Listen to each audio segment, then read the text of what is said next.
Okay, Mr. Strobel, welcome. I think you're going to need to turn the microphone on when you get up there. No, there we go. Now it's really working. All right. Thank you for the opportunity to speak tonight. You got a chance to hear Olivia, my daughter, speak earlier.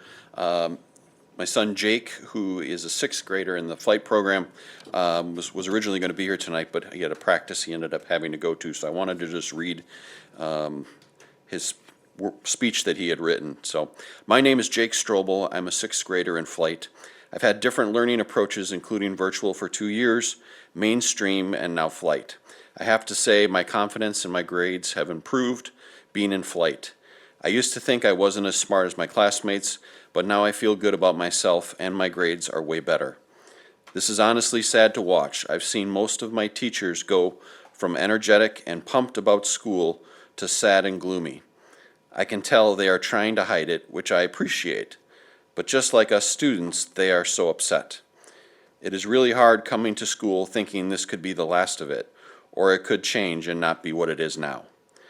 My question is, why would you take such a successful and positive program that is so popular in the district? Flight is something to be proud of. You should want to nurture it, expand it, not eliminate it. Because one day, deep down, there will be regret. So that was my son Jake's statement. So I'm here to talk about the personalized learning program as Jake had talked about. I have to say the crowd is much smaller than was at the original information hearing tonight. I'm not sure if that's just a feeling like this is a foregone conclusion or not, but it's definitely a much smaller crowd tonight. I am a proud parent of 2 kids in the district. Again, Olivia, who's in 4th grade at Hillcrest, and Jake, who's in 6th grade at Horning. It's his first year of the flight program this year, and it's really been amazing to see him grow and flourish in just 4 months as part of the program. Leading up to this year, we've certainly heard a lot of great things about the program prior to it, and now we've really seen it in action. And we're glad that Jake is a part of the program, but certainly sad that Olivia and other children will not be able to be a part of the program in the future.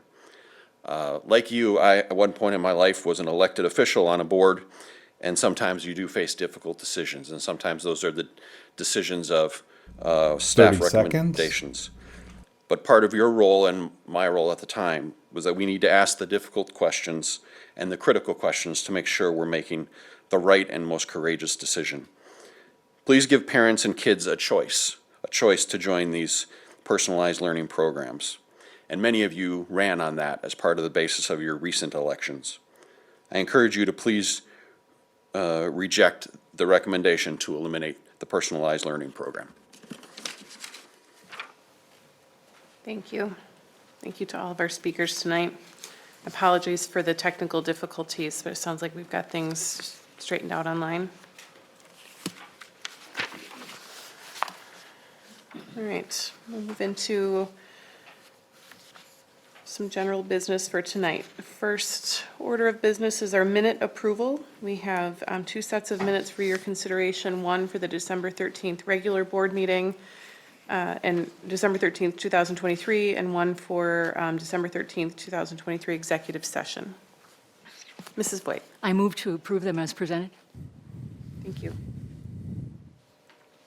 Second. Seconded by Mr. Zenobia. Any clarification or questions? All right, Mrs. Ettinger, would you take the roll call, please? Betty Koenig? Aye. Mark Borowski? Aye. Patrick McCaffrey? Aye. David Wad? Aye. Anthony Zenobia? Aye. Markel Moore? Aye. Carrie Kozlowski? Aye. Diane Voigt? Aye. Kelly Piasek? Aye, passes 9-0. Moving on, next on our agenda is the WEF report. Mr. Borowski. Yes, thank you, Mrs. President. All right, next big event, April 11th, the Evening for Education, which hopefully is all on your calendars and you're planning to attend. The website is live. Sponsorships and tickets are available as of tomorrow, although I do know some sponsorships have already been purchased, so that's good. At the time of this report, we already have 143 seats sold and about 50 still pending. So it's a well-attended event. You know, we don't want you to delay, so hopefully you'll sign up soon. And just as a reminder, Board of Education members get a 25% discount off ticket prices, so take advantage of that. You just have to use the code that you were provided last month. We do appreciate your direct support and sharing this opportunity with colleagues and contacts and potential sponsors that you might know. We're also happy to send this to you in a digital format. Just reach out to Lynette and she will do that. And as a reminder, this year's theme is denim and diamonds. Kind of a cool combination, in my opinion, but I did not come up with it. So again, grab some nice denim and some flair, and we will see you there. Next item is our WEF award winners. They've been selected and will be officially announced next week. So we're excited and proud to share that with these very deserving names within our community. Also, the WEF held scholarship application window opened on January 8th, just a few days ago, and it's going to close 10 weeks later on March 18th. So WEF's pleased to offer close to $44,000 in scholarships and awards this year to our, again, very deserving students. All information's on our website. In the first 24 hours, just to give you a sense of interest, there were over 100 opportunities that were matched with students, and interest, continues to grow. So that's great. The grant window will open next month. So again, district staff will be able to submit grant requests, as you probably know, that are in alignment with WEF's mission. And we've been sharing the success of our 22 grant winners from last year on our social media, if you've seen some of that. We've done it over the last month, so we always like to share those stories just so we can see kind of the grants in action, so to speak. 2024 grant application window will be open February 12th to April 8th, so for about 8 weeks. As always, we're always looking for people to either serve on the board or on a committee for some of the many events that we do throughout the year. So if you know someone that might be interested, please contact us. And that's about all I've got, unless there's questions. Any questions? All righty, thank you. Thank you, Mark. All right, moving on to the consent agenda. Mr. Clark will provide a quite lengthy gift report, I think, this evening. Yeah, 9 gifts to report. Prairie Elementary School received $5,000 from the Myers store on Sunset. The money will go towards paying part of their playground costs. Actually, that's been installed. This is a side update. Hadfield Elementary received 42 handmade quilts, estimated value $2,100 from Trudy Hughes. Each 5K student received a quilt made especially for them. Hadfield also received $5,000 from students of CCS 300 class at Carroll University to be used to provide multiple experiences outside the city of Waukesha for their 5th grade students. Butler Middle School received $1,000 from Gregory and Linda Burns for gift cards for Butler families in need at Christmas. Les Paul Middle School received $2,000 from Northwestern Mutual Matching Funds Program to provide for students to explore areas that they have not had an opportunity to otherwise. South High School received $10,000 from Dick and Karen Vaughn to be used for the boys basketball program. Waukesha South also received $1,500 from Jennifer and John Stillman to be used for the football program. Waukesha West received $2,000 from Jason Lettenberger to be put towards the construction of batting cages for West baseball and softball teams. And lastly, Waukesha Maid received $3,500 from Delzer Lithograph to update, repair, or purchase new equipment or supplies. Wonderful, thank you. Just really generous of everyone who provided those resources for our buildings and our students. Thank you for that. Your agenda tonight includes various categories for approval. If any board member wishes to have an item set aside for separate consideration, you'll have that opportunity. There were no expulsions for your consideration tonight. There are policies and bylaws included in the consent agenda. You'll find Policy 5113, Open Enrollment Program, Policy 5215, Missing and Absent Children, and Policy 5330, Student Use or Possession of Intoxicants, Drugs, or Paraphernalia.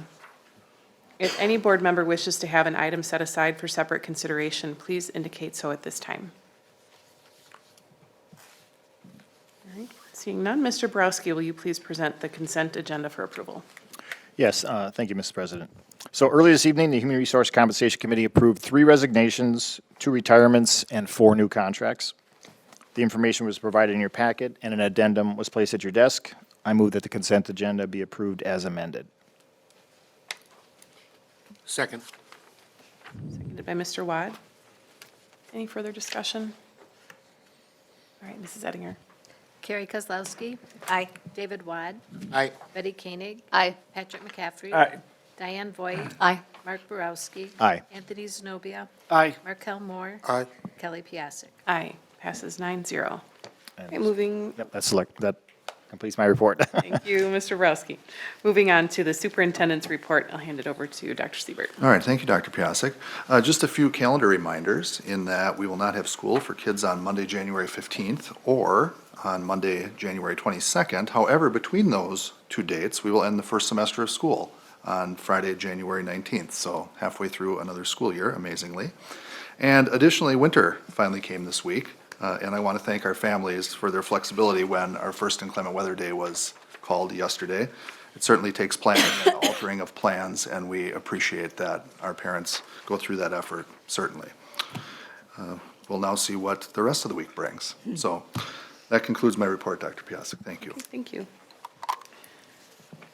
All right, we'll move into our committee reports. And the first one's going to be a little bit of a cakewalk. So Policy and Government Relations, which did not meet in January, but Mr. Zenobia, can you provide an update on what's happening next? We did not meet in January, but we will be meeting again on February 12th, Monday, just before this Wednesday meeting.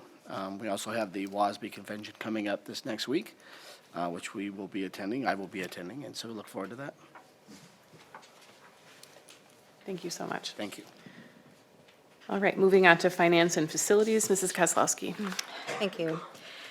The Finance and Facilities Committee met on Monday, January 8th, here in the boardroom. There was one action item and two discussion or information items. The first action item is the Employee Health Clinic Contract Addendum. Representatives from Pro Health Care and H&I were in attendance and provided an update on the performance of the employee clinic. Also presented for approval was an addendum to the Pro Health Clinic contract that will allow for a new in-clinic prescription drug dispensing service that will allow eligible employees and their families to pick up their medications immediately following their clinic appointment. The service will be available at the Sunset Drive Employee Clinic location and will make available roughly 100 key generic and over-the-counter medications to be dispensed. The committee approved the proposed contract addendum, and I so move. Mrs. Voigt. I second the motion. Thank you. Seconded by Mrs. Voigt. Any discussion? Mrs. Voigt. I was so impressed with the presentation that was presented there. If anyone did not have a chance to see it, just to be aware of the amazing ratings that the staff has given to the new clinic on Sunset, as well as the Discovery Drive location, which hasn't been as popular. The onset of the idea of the technology allowing virtual and e-visits. This has come such a long way compared to when we had a rather limited approach to health services through a shared city, county, school district, clinic. And now the new kiosk for drugs is just an amazing convenience to be able to have 100 of the most common drugs dispensed, like literally on the spot, and pay $2 for it. It's like, wow. As a former recipient of the program, I just think this is an amazing change that we've been able to put in place. Great. Any other comments or questions? I just want to agree 100% with what Ms. Voigt said. As a former employee, too, I think this is wonderful. Steps in the right direction, very, very positive. Very impressive meeting yesterday, on Monday. Anyone else? Okay, the first discussion item was the monthly budget report. Carrie, we have to take a vote. Oh, sorry. That's okay. Mrs. Ettinger, would you take the roll call, please? Anthony Zenobia. Aye. Patrick McCaffrey. Aye. Carrie Kozlowski. Aye. Markel Moore. Aye. Mark Borowski. Aye. Diane Voigt. Aye. Betty Koenig. Aye. David Wad. Aye. Kelly Piasek. Aye, passes 9-0. Back to our discussion items. The first discussion item was the monthly budget report. Mrs. Steffies noted that the revised budget has been posted and that there were no significant changes. She also stated that the audit is almost complete and that the revised budget is in Mr. Clark noted that the 2022-2023 financial statements should be available and agendized in February or March. Any questions? The second discussion item was an update on the North Pool project. Mr. Clark stated that there is no current recommendation at this time for the North High School pool. The administration continues to gather feedback on a best solution. A final recommendation will likely be brought back to the committee in late spring or early summer. Any discussion? Mrs. Voigt. I want to thank all the people who have reached out about the North Pool situation. And I think it's very important that, as we heard several students presenting the successes of the swim program at North over the years has been amazing. And I think it's really important for the community to realize that, it's the statements that were made at the meeting were that the board is not trying to, push through a closing of the pool in any way, shape, or form. The entire intent is to be able to do what's best for North, and really looking for North community to speak up for what they want. And I think that we want to continue to hear what is best for them. Thank you. Anyone else? The next Finance and Facilities meeting is scheduled for Monday, February 12th, 2024 at 5:30 PM. Madam President, this concludes my report. Thank you. All right, our next committee report is the Student Services Committee, presented by Mr. McCaffrey. No? No, I definitely can go. I'm sorry, I jumped ahead. I jumped over the best one. I'm just kidding. It's actually the Teaching and Learning Committee, and Mrs. Koenig's going to give that report. I was already in thought, oh, I was wrong. Thank you, Madam President. The Teaching and Learning Committee met last week, Tuesday, January 2nd, 2024. There is one action item and 3 discussion items on the agenda for this evening. Would any board members object to covering the information items first, followed by our one action item? I don't see any objections. Okay, thank you. All right, our first discussion item is the high school English language arts update. The purpose of this report was to provide an update on the implementation of the Study Sync curriculum resource that was approved in 2022. The report and presentation provided a summary of what is going well and what the next steps are for each grade level. During this first year of implementation, educators established common formative assessments to be used throughout the district as they create lesson plans to meet the needs of all learners. Teachers within the buildings and across the district collaborate on their lesson plans, instructional strategies, student outcomes, and common assessments. This work is commonly referred to as work of a professional learning community, or what is commonly known as a PLC. This presentation provided specific details in regards to the ongoing work of each grade level as students and teachers progress through the first year of implementing the Study Sync curriculum. Given the current course offerings for 12th grade and the fact that the high schools are moving to block scheduling, more detailed information on the current state of 12th grade was presented and will be key to the future work of the team. Our second discussion item was the middle school math pathway update. The purpose of this report was to provide an update on math pathways for students at the middle school level in the area of math that will allow students to engage in compacted course experiences throughout their middle school experience. Starting in the 24-25 school year, a compacted math 6-7 course will be available to all current 5th graders during their 6th grade year of learning. Potentially, the students would then continue to take a compacted Math 7-8 course as 7th grade students. Both courses would compact 3 years of curriculum learning into 2 years. As a result, students on this pathway would aim to take Integrated Math 1, a high school level course, in 8th grade. In addition to course information, details about the screening process for students and a timeline of next steps, including communication, was shared. Our final discussion item is about the key performance indicator, the Seal of Biliteracy update. The purpose of this report was to share the most recent results of our key performance indicator in the area of the Seal of Biliteracy. The Wisconsin Seal of Biliteracy was first adopted in 2015. The STW has been awarded this achievement credential since 2017 as Wisconsin's first district to implement. This industry credential is granted by a school, district, state, or other organization and recognizes the individual achievement of proficiency in 2 or more languages. Highlights of student participation were shared.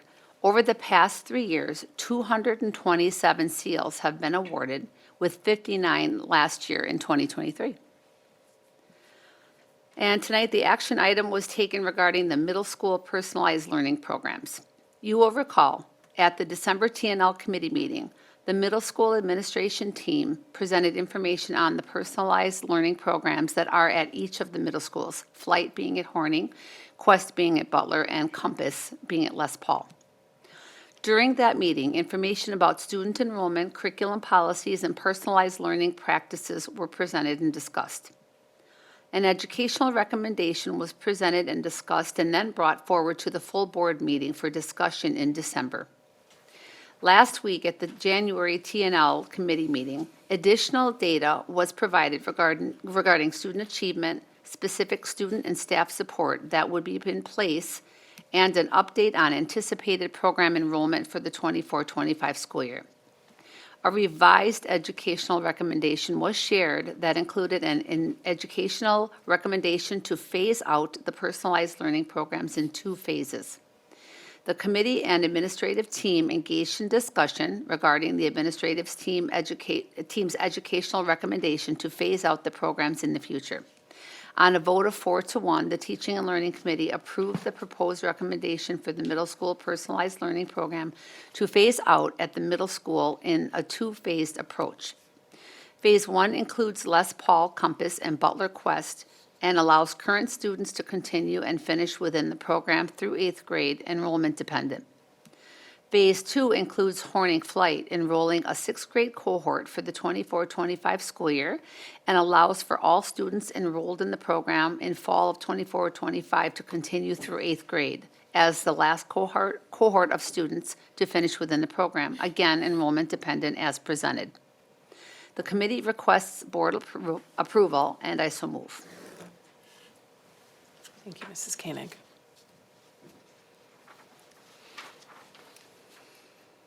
So as is customary with actions or recommendations that are coming out of committee, it starts with a motion being made. Would there be a second to that motion? Second. Seconded by Mrs. Kozlowski.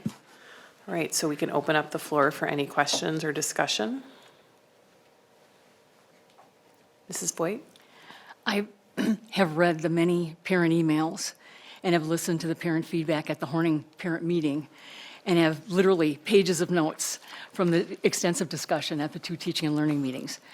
I must say thank you to the many parents who shared the success stories of this School District of Waukesha personalized learning programs over the last 10 years. As a certified special educator, I have been an advocate for the concepts of personalized learning my entire teaching career. The definitions may change, but it's so powerful to hear that this kind of program has worked very well for many students. As I mentioned last month, I don't think the board needs to vote on the future of personalized learning. I personally cannot justify killing a program that parents are so proud of and have said so many wonderful things about over the last couple months.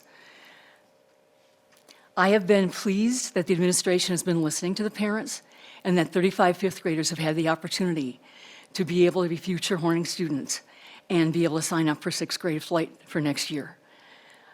The flight program has changed over the past decade. If any of you watched the video clips that were sent to us in one of our recent emails, and that's good. That's what happens all the time in education. As teachers work to make improvements, things change. It's great that now flight students can benefit from the math compacting of Desmos that was just discussed, from the Teaching and Learning Committee. And teachers can look at the new and improved ELA curriculum. Future cities can still allow students to work as a team to problem solve, et cetera, et cetera. Compass and Quest course signups have not been as high for a variety of reasons. But that too is a fact of life in course scheduling and education. The School District of Waukesha offers what students and parents want to take to meet each student's needs. These two programs may end, as North's Inspire program did, after a change of administrative priority. The school board should be aware of the changes. I think it's amazing that we've taken this much time to discuss it at Teaching and Learning. And I think it's been very insightful. But I don't think as a board that we have enough data to make a truly informed decision to end a successful program that parents want to see us continue. Thank you. Other comments or questions? We also have the principals here with us tonight if there are any questions that are directed to them. Mr. Wad? Thank you. I guess I'm just going to start by saying this has been one of the most challenging agenda items for me to kind of weigh out and try to determine where I fall when a vote needs to come, which appears that it will be tonight.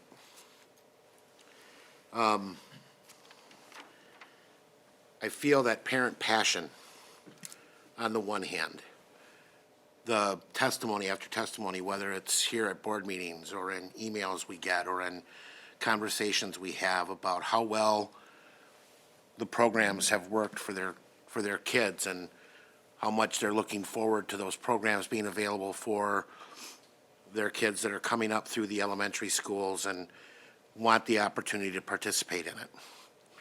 And as a matter of principle, I feel very strongly that it's important as a district that we try to find a way to provide as many different educational choices to our parents as we can. Those that know me and have heard me talk about my philosophy on school choice know that whether it's here at the district or whether it's through other charter schools or other schools in other districts, that what I want most for the students that reside within our boundaries or those that may come from outside and enroll here is to get the best education that they can get based upon what they believe the needs are, what the family believes the needs are for its kids. And so I feel that very strongly, that this program is one that we've heard from parents they want to continue to be able to have a choice for. On the other hand, as a board member, I know I have obligations that I need to consider when making a decision, and one of them is what we're doing within policy. And I feel as though I've been convinced that there are, these programs may be out of compliance with the policy that has been provided to us in the foundational documentation provided. So I would point specifically to 2210 curriculum development that talks about the need for innovative instructional programs to be implemented consistent with the district's curriculum as approved by the board. And the curriculum approved by the board is one that demands scope and sequence. And I struggle to see where that's happening with the current program. Other places where I believe it may very well be in violation of policy is also in the adoption of course study, which also lays out that that curriculum needs to be in scope and sequence. So I have an obligation as a board member to say, okay, if we're going to continue this program, shouldn't I be demanding that it be in compliance with scope and sequence? I also cannot ignore the reality of the fact that these programs are shrinking in size. And the question I have to ask myself is, does it make sense to continue to offer it at a school like Les Paul, where I believe we have 2 applicants from 5th grade for next year, and if I'm wrong on that, if someone would correct me, I'd appreciate it, and 17 6th and 7th graders who will be 7th and 8th graders. That's 19 students. it's difficult for me to believe that that is the most efficient use of our space and teachers, or teacher, whatever the staffing model may be, at Les Paul. And the numbers are a little larger at Butler, but not much. We only have 4 students, I believe, that have applied for the program. Mr. Wad? Yes. I don't mean to take any momentum from you, but would you mind if we ask the principals to come forward just in case there are some facts Sure, that that you would want to be fine. verify? Yes, Okay. thank you. And then you can continue. The floor is yours.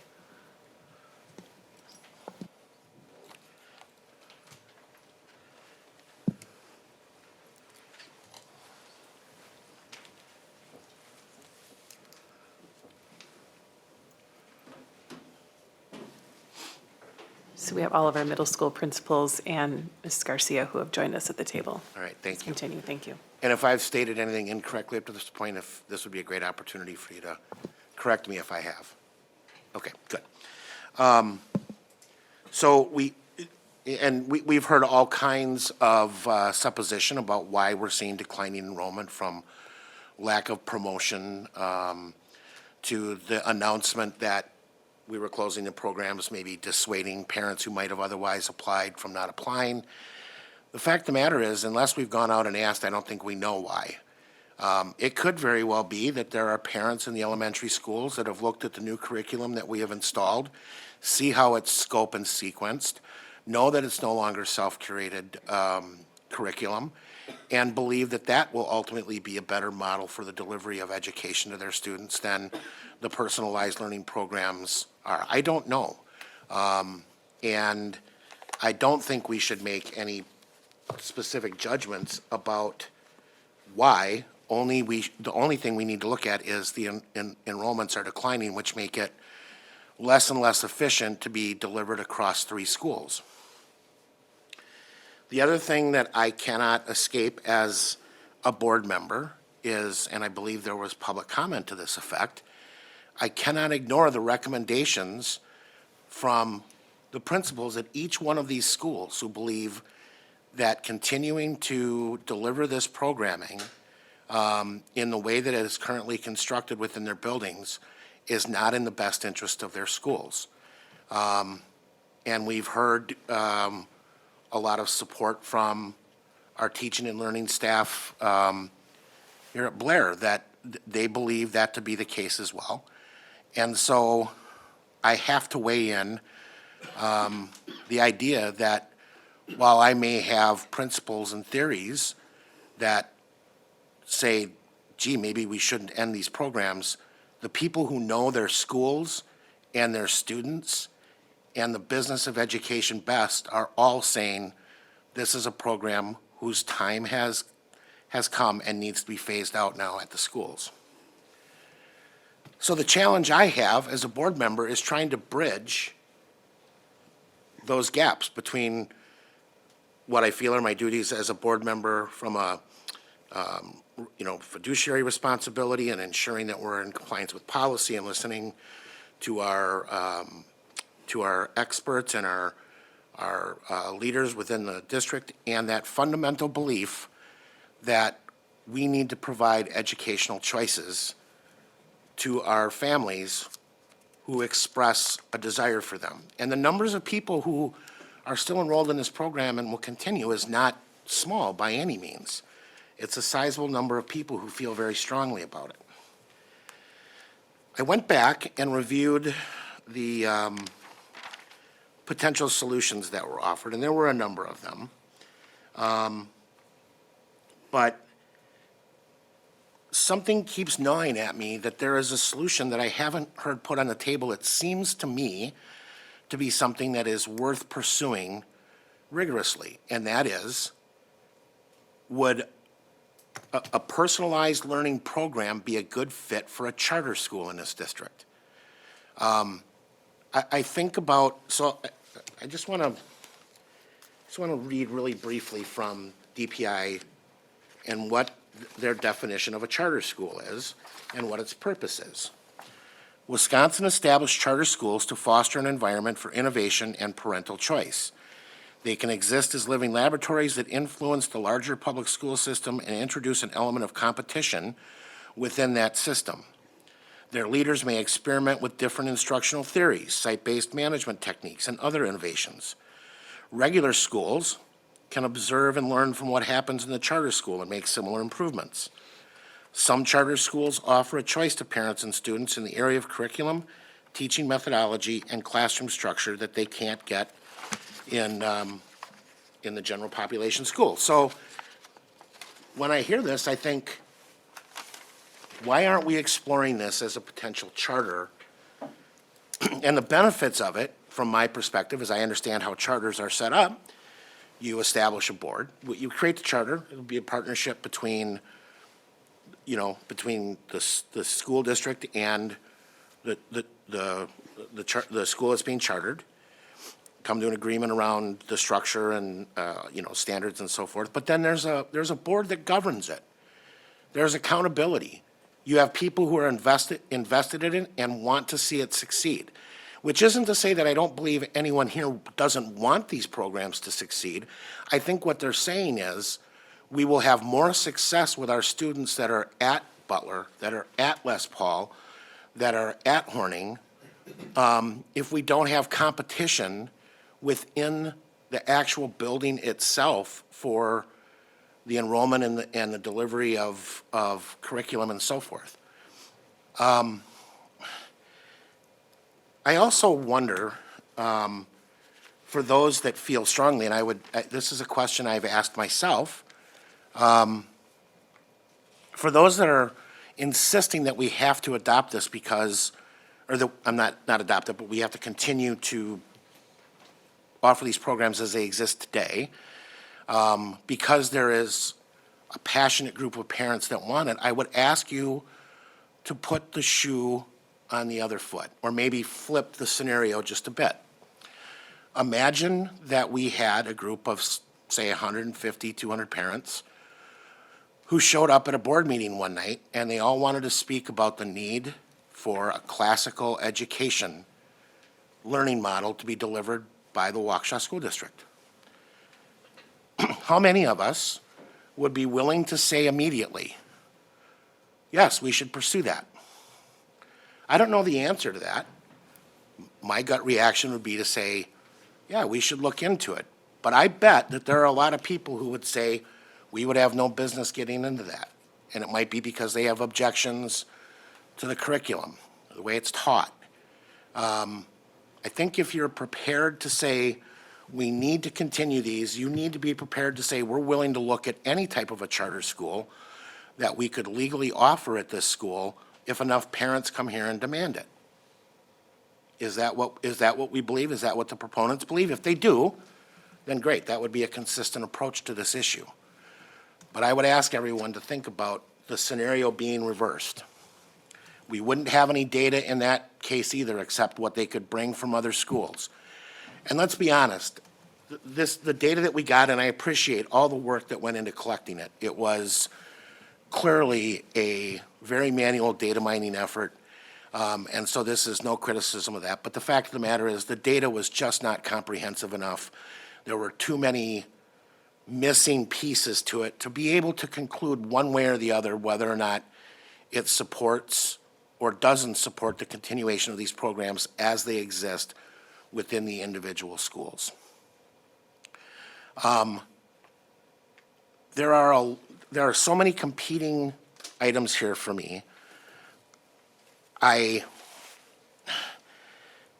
on one hand look at these programs and see them as unsustainable as they currently exist, both due to declining enrollment and some of the other items I mentioned, the lack of policy, the lack of, apparently from what I can gather and reading what I was able to read on the Personalized Learning, Institute for Personalized Learning, we don't follow the fundamental elements of that honeycomb model, right? So if we're not doing it the way personalized learning was intended, we're not following policy, whether the results are good or not doesn't justify it continuing as it exists today. Those things, I believe, would have to be corrected, which means I think rethinking personalized learning in this district and trying to figure out if and where it has a fit. I believe it does, based on what I'm hearing. But I think to find that out, we're going to need people within the district to take a very close look at, number one, its viability. What is the interest across the district? Especially from those families that are at fourth grade and younger, right? Are they interested in a personalized learning model? Or that kind of a charter school? Is there a demand for it? Do we think it could attract learners from outside our district? Or lure people back in who have left? I don't know. I think those are all questions worth asking and making a determination as to what we do about personalized learning going forward. But I don't think it's sustainable as it is today. I am inclined to vote to support the proposal that's in front of us, but I don't want to do it without some sort of understanding, or I don't know exactly how. I don't know whether we want to amend what we have, but with something that asks, if we're going to end these programs and sunset them as it's proposed, that the administration undertake an effort to try to figure out the viability and timeline associated with replacing those programs with a personalized learning option through a charter school that would reside under one roof and would be and would have the limitations of the curriculum policy and so forth presumably lifted from it as a result of having it chartered. I don't have an amendment prepared because, quite frankly, this was kind of a late thought on my part. But I would be willing to entertain language for it if anyone else is interested in adding it. It certainly would secure my vote to support the proposal that's before us. But without some sort of a commitment or some sort of a agreement that we believe a personalized learning model within potentially a charter school is something worth looking at, and we're going to ask the administration to do that for us, then honestly, it's going to be a difficult vote for me. With that, I'll. Okay, thank you. Other comments? There's a lot to unpack there. I'm not sure I'm prepared to respond, but are there any other thoughts, initial thoughts? Mrs. Koenig? Boy, you said some amazing things, David. I've been thinking about some very similar things. 10 years ago, when personalized learning became a buzzword in Waukesha, it was a bright, shiny new concept. I remember it well. I was there with the inception. There was an excitement about it. Things were set up. It was, like I said, kind of a bright, shiny new, very cool concept, cutting edge, one-to-one technology, all the things that, we didn't have at the time. And for a while, it was thriving, in the schools. Fast forward to 10 years later. Now, I'm sitting here thinking about, sunsetting these programs, hearing all of the parents and the people that have, shared their thoughts in support of the programs, the majority at Flight, like I had mentioned a meeting ago. And I definitely support that. Their passion is admirable. As a parent myself, I know that if something's working for my child, I would want to go to bat and I would want to, share my thoughts and, fight for something. But there's just one thing a few things that kind of make me stop and pause. I think the biggest thing is that right now, as the programs are existing now, within the schools, the head of each of the schools where they reside, for whatever reason, the administration doesn't feel moving forward that this is something sustainable, that they feel is the right direction. And so I sit here uncomfortable trying to basically make a decision to keep these programs when the support for them isn't what it used to be. It's different now. Maybe because we've seen it for 10 years, we've seen, the bright shininess kind of dulls after a while, and all the real issues start to come out, and you start to see the things that are, challenging with regard to, consistent curriculum, all sorts of different things.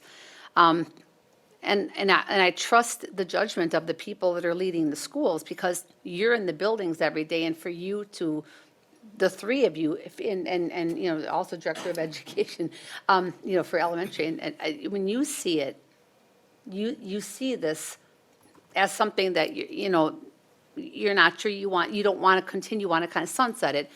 To me, that says a lot, because maybe there are things that I'm not aware of anymore, with regard to the sustainability of these programs. As passionate and as wonderful as they've been for kids, I do have that question. If the support's not there, it's hard for me to want to say, you must have these programs, because some people want them. But yet, in your professional, judgment, you're feeling that you're not, you're not feeling that, I don't know what the word is. You're not feeling that it's something that is, moving forward, you'd like to continue. So that's, for me, hard to basically tell schools, you need to continue doing this because some people want them, when yet, you see the whole picture of your school, and it's a struggle moving forward. It's not something that's going to be able to be continued, or maybe it shouldn't be continued for whatever reason. I just wondered too about I had a thought earlier, the 2 years I most wonder are the grade 6 and 7. With our new curriculums, I wasn't around for the first few with the new math. I came in a little bit later, but if I remember right, they're very developmental, and they have a scope and sequence, and they're and with regard to the linear learning, correct? So the students have that all the way through our elementary schools now. So when they move into a personalized learning scenario, which is obviously going to be different than probably what they're used to, they have that for a year or two in 6th and 7th grade, and then 8th grade, if I remember hearing things correctly the last few meetings, by 8th grade, they're already moving back into the traditional classrooms, with different, courses in 8th grade, getting ready for the high school level. And then in high school, it's very sequential. It's very, the courses are laid out. They're very, scripted. There's little wiggle room for a lot of things, unless it's the special, the passion project kind of thing we talked about at West. And then, of course, you go into the collegiate level, and the courses are completely mapped out. There is no real, it's all developmental. So I guess 6th and 7th grade year, I feel like if our elementary curriculum has a great scope and sequence, it's viable, it's strong, it's effective, and then we go into a different model for a few years, those children, not all, but those few kids that go into that, and then they come back out of it. I guess I wonder, is that something that, it is viable? Because it isn't the direction that we're heading as a district, like David said. So I guess I'm wondering, I'm wrestling with that too, because I feel the need to value what the parents are saying and support that. But there's a part of me that, again, looking forward, is that going to be something long-term? Are we just prolonging the inevitable? It looks like this is already kind of faded. The shininess is faded. There's still a few that are holding on. And again, at Flight, it seems like it's a great, a lot of parents support there. The other two schools, I can kind of already start to see it sunsetting itself. But yet, down the road, is this something that will eventually fade out, in Flight as well? I don't know. But this is a very difficult decision, because I believe in, student choice, what's best for students. But I like the idea that David mentioned too. There is a place for it. I just don't know, expecting all 3 middle schools to house this and nurture this. I don't know if that's a realistic expectation anymore at this point, especially because clearly the administration, doesn't see that as the best route forward. Do you want to put the math sequencing question to the administrators? As much as I'd like to answer, it's not my Sure, yeah. my expertise. I mean, I think just the question of the pacing and alignment, and I think the question is, are the PL students in 8th grade moving into traditional programming. And I think there's a little bit of nuance to each building, but I know, to speak specifically for us, we have students in integrated two that do not access the Compass program because of the integrated two. So they move out of that for integrated two. Integrated one is also that same possibility. And in addition to that, biology and science. So students who may be in those aren't in those programs in our building specifically, and I think for all three, for those courses. Some of that leads certification and expertise, but it's also that area to allow those kids to have those opportunities at that accelerated pace, which we're doing in our traditional setting. The other piece that you talked about with students leaving at the 8th grade level, so that's not happening at Horning. So the one thing to keep in mind is that the curriculum that's being utilized is a humanities base, so it's a mixture of social studies and ELA, so it's some of the older materials being done that the rest of the district has moved on from. In terms of math, it's all very similar, like they're accessing the Desmos. The kids at the higher math levels are getting mixed together, and it's taught by a teacher currently. Our IM2 that's being taught is being done by currently a non-flight staff member. Yeah, Butler's pretty much the same. So essentially in 8th grade, by the time, if they are in some of those accelerated classes, they're half in, half out. So 4 classes kind of with everyone, and then 4 classes within the program. And just one more final comment. I have done a lot of research with personalized learning back in the day when it was a new thing coming into the district, because I had contemplated moving in and applying for a position, teaching in there. And so I'm very comfortable with how that works and what it looks like. And I know that our current district really isn't doing that model, like David had read. It's different, and it's different at all the schools, and that's what's going to happen over time. It just morphs, especially if new staff comes in, maybe they're not trained in a certain way. It is different. It looks different than it did originally. And so that would be something too, that moving forward, if we were to keep something, within the district, the staff would have to be formally trained. I mean, we would need a lot of professional development to get back to something that, if you're going to call it personalized learning, it does need to reflect what it is, what the actual definition of personalized learning would be. So, yeah, this is a tough one for me as well. Any other questions or comments?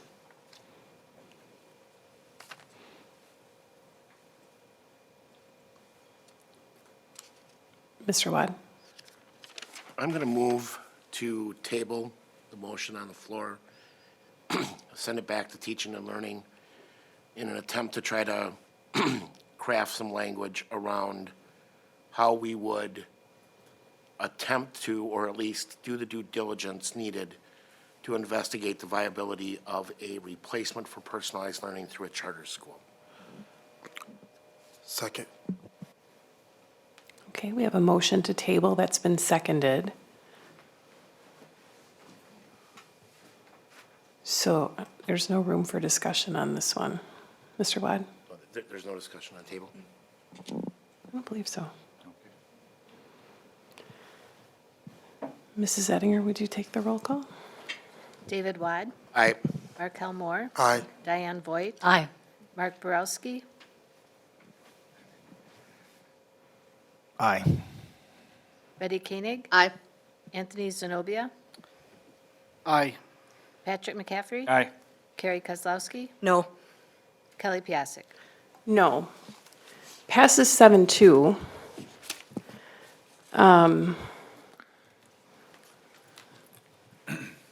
So we tabled the motion that was presented. We're still on the topic. Is there interest in further discussion without an active motion? As long as we have the principles in front of us. Mr. Zenobia? Yeah, I would just like to just make some comments generally.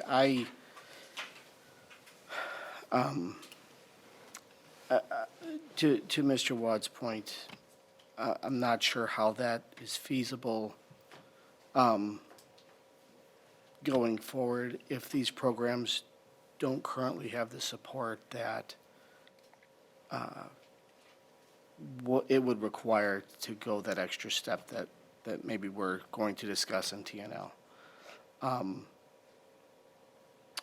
You know, my thought with the revised motion that was presented to us at the last TNL was, and I know some of the board members have already made this point, was that these recommendations had been brought forward. There's obviously a need to sunset these programs, certainly at 2 of our schools. And I think, given the amount of feedback we received as a board from parents, we want to make the best possible situation for all involved. Those of us that have middle school kids understand how important it is to have continuity in the education of our children. And I think everyone here is very sensitive to that. So certainly was factoring into my decision, but at the same time, I think we have curriculums and programs and people in place to give all the students in our middle schools the best education that they can be given at this time. And I think the principals needed and need the latitude to sunset these programs when they need to be sunset. And by that I mean, I don't see a need to continue these programs for 3 and 4 years to come. So, you know, the motion has passed. We certainly need to go back and discuss some of these things, but that's where I had come down on it, generally speaking. So, thank you. Mrs. Kozlowski. I think that the overarching sentiment here is much of the heart and the passion that everyone here has for the students, the families, the commitment that we have as an overall community. And I think that is what has made this decision incredibly hard, and it is, you know, we've done a lot of research, we've reached out. It's tabled, the decision is done, teaching and learning will take this back, which I fully plan to work forward to bring it back to the board then the following month. We're all looking for a solution. The solution right now, especially to attack what is the systematic approach to move to a charter school, is a huge undertaking. It requires legal guidance, it requires buildings, it requires staffing, it requires an entire governance and policy and community involvement to pull this together. This is a very big deal. Part of the challenge with this is that when we support and understanding where the principals are coming, because they see and they are the boots on the ground, they are the CEOs of these buildings, and have that large embark to this, I think we're doing a disservice by not recognizing and understanding. And to the point that I did bring up in the Teaching and Learning Committee, models, products, services, businesses phase out all of the time. New technology, new items come up, new services come up. We advance, we excel, we move on. And the curriculum that we have built in is giving the students across the board a far more rigorous, challenging scope and sequence and growth model than they currently have in a self-curated model that we have right now. When it was created 10 years ago, it was great. It was technology that was available. It was spaces. I understand the culture piece to this, which is also very near and dear to me, is how students thrive in their environment and why that is so important for their educational learning. But we've all talked at pieces too. We're delaying the inevitable, and I look at this as 2 separate pieces. I do challenge the district and the administration as a whole to be innovative and to find different ways to add offerings based on new services and technology that we have to meet every single student that we have. We're not going to be able to do these as proposed in tandem. We're just not. There's too much and too many different pieces, and if you understand the length that it takes to go through the charter school, parts of you, I would say, if you've paid attention to the Mill Creek Academy, this was a 10-year plan. And I think that there's just a lot to offer and a lot to do that, and I think the decision not to move forward tonight is is hard because we're putting families and students in a place that now we're in limbo, inevitably longer than I would like for us to be. But I do wholeheartedly agree. We as a district have an opportunity to really enhance and offer and build innovative tools and resources for our students and our families. Absolutely. But can we piggyback a new innovation on the back of sunsetting a program? I don't think so. I think one has to come first. So I guess we'll go back and see where that gets us. Mr. Wadd? So I want to be clear about a couple of things. I'm not suggesting we do create a charter school. I'm saying that I want a commitment that we're going to look for the viability of it. There's an effort that's involved there that, I mean, I don't know what the time frame is, and as long as I know that is being undertaken in earnest under the direction of the board, then, as I said during my comments, I'd be inclined to support the motion that we just tabled. But I believe we owe it to the community, particularly because there has been such a push from passionate parents not to eliminate these programs. I think we owe it to our school community, those that are in the program, those that may be considering it, those that may have never considered personalized learning, but might, if it was structured differently in a charter school, to say we're not just gonna end this program and then walk away. And I don't know whether that, maybe no one in this room would intend to do that, but we see it happen all the time. In organizations, in government bodies, they make a decision, they say we're gonna go back and revisit something, and suddenly 2 years has gone by and we've never revisited it. I could go back to a couple of votes that I remember being taken in this room, but I won't. But my point is, I'm not saying we need to figure out how we create a charter school. I'm saying we need to figure out through feedback from people who can help us, and that includes people from the community, whether there is a demand that would justify it so that we can say in good faith, we are looking for an opportunity to continue to provide this offering if it's viable. And I just want to make sure we do that, that we get that commitment and that we're all on board with that before we make a decision to end the program. I'd like to cover a couple housekeeping things, and then I have some thoughts about what just happened here. So we did kind of take two steps at once, and that was to table the motion that was on the table, and then also to refer back to committee, okay? But we did not take an action to dictate what that conversation would be, and so some of the dialogue, I think, around what happens and all of that is commentary dialogue, but it's not necessarily directing to the committee. So there was an action to table and to refer back to committee, which I think is unfortunate because I think the timing of this is such that, I actually appreciate very much what Mrs. Voigt and many others of you have said. I think Mrs. Kozlowski at TNL as well. There's no precedent for what types of these things come to the board for action, right? But our middle school principals and our district administrators have asked us to support the recommendation that they're making. And I think there were also some good comments about, whether or not we have all the data in front of us that we need to have. We have 3 competent, credible administrative leaders in front of us who are saying that they can serve the middle school students in our district with the resources that they have available to them better than allowing these programs to continue. And so we've had a lot of conversation about everybody's various opinions about whether the programs work, why they work, who they're preferable to, whether the outcomes are good or bad. I think we can look at all of that and say, I don't know that we're harming anyone that's in these programs, and there are people who very much like them.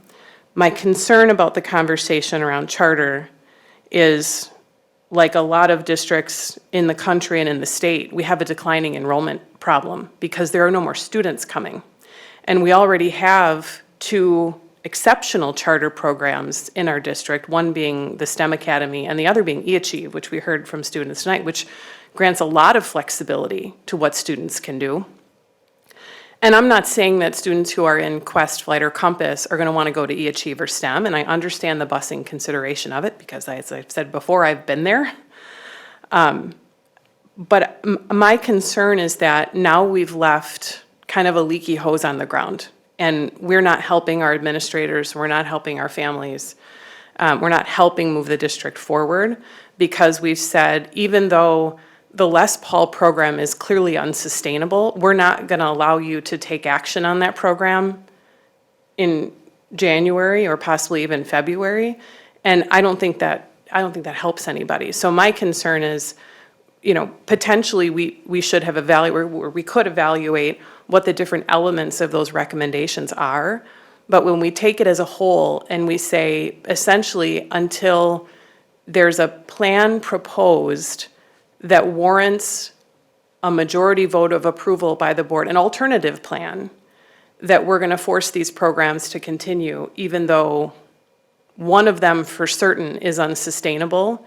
And over the last 3 years, we've approved almost $7 million worth of improved curriculum that when I think about what I'm actually going to go down, what a high achieving 8th grader in one of these programs is going to experience is 2 electives out of that program, an integrated math class out of that program, a biology class out of that program, a language or a band class out of that program. And all that's left in that program is literacy and social studies, which may actually be being taught to them at a 6th grade level because of how the curriculum is sequenced. And that's actually of concern to me, that we could have people in a program that they can't get out of because of the sequencing of the humanities pieces, and they're basically not in it anyway. So I have to ask a lot of questions, or I ask a lot of questions about what is it that time is being spent doing, if that's when the future cities and the PLP-related activities are happening, because that means to me that the literacy and the social studies either isn't happening or it's possibly happening at the wrong grade level. So I can appreciate where you're going with wanting somebody to come back with an alternative proposal, but I think what I've heard is the alternative proposal is that these students could actually thrive in the standard programming because of what we have to offer them. I'm not interested in an alternative necessarily. I do think there might be some interesting electives that our administrators could come up with, but for me, that's not a contingency for moving forward with some unsustainable elements of this.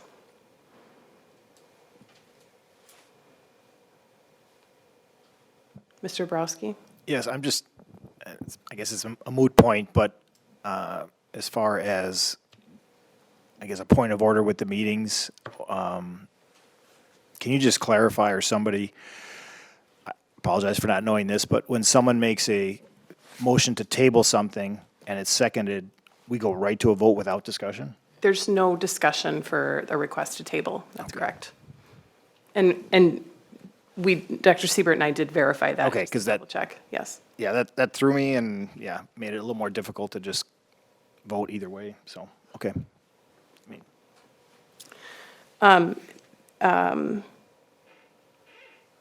There is, hang on one second.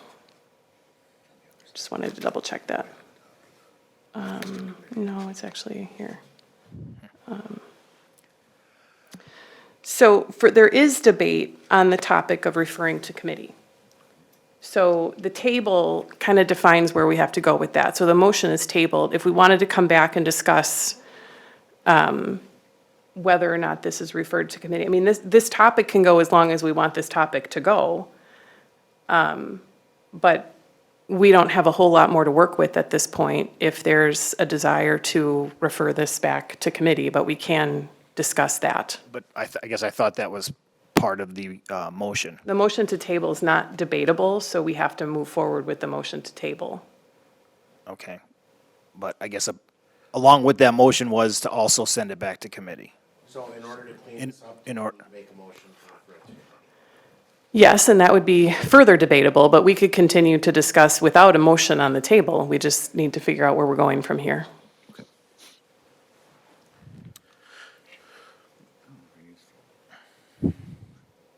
Mr. McCaffrey? I don't know if you need to refer it back to committee, because the committee chair determines the agenda. So the committee chair can put it on. Whether we voted to refer or not, even, I believe. Because the agenda of the committee is determined by the chair. So a motion to refer back to committee, the way we're structured is to use this motion. Mrs. Kozlowski? So effectively, going back to committee, there's no other options here, because in reality, this is going to come back, it's going to get motioned to approve to come back to the board. This is where we're at. Yes. And that's why I'm saying it, and that, so there's nothing we can do to get, so it essentially goes back to the committee, we're going to motion, we're going to approve it to come back to the board next month. We might. Here we are. You don't know for sure, but yeah. Well, there certainly could be a motion to reconsider if someone didn't understand the initial request, but I'm not trying to influence anybody. I just, I'm extremely concerned about the timeline of all of this and the fact that we have these programs bundled and we have administrators looking for guidance. Mr. Wad? Yeah, so a couple clarifying questions. The proposal, as I understood it, would have continued flight at Horning for another year of enrollment, right? And the following, correct? We would have allowed, or no, we wouldn't allow any new students in this year at Quest and Compass. We would allow fifth graders in next year. Okay. So that was going to happen whether we adopted it, that motion or not. Horning was going to get those students. Right now, we have 2 applicants for one of the programs, 4 for another. Is the application period closed? Okay. So in essence, delaying this would potentially add 2 students at one school and 4 at another while we work out the details of how we assist in helping you sunset this, while still ensuring that we provide our community with confidence that we're doing our due diligence to look at other options for a program they have told us, at least many have told us, they want to see continue, right?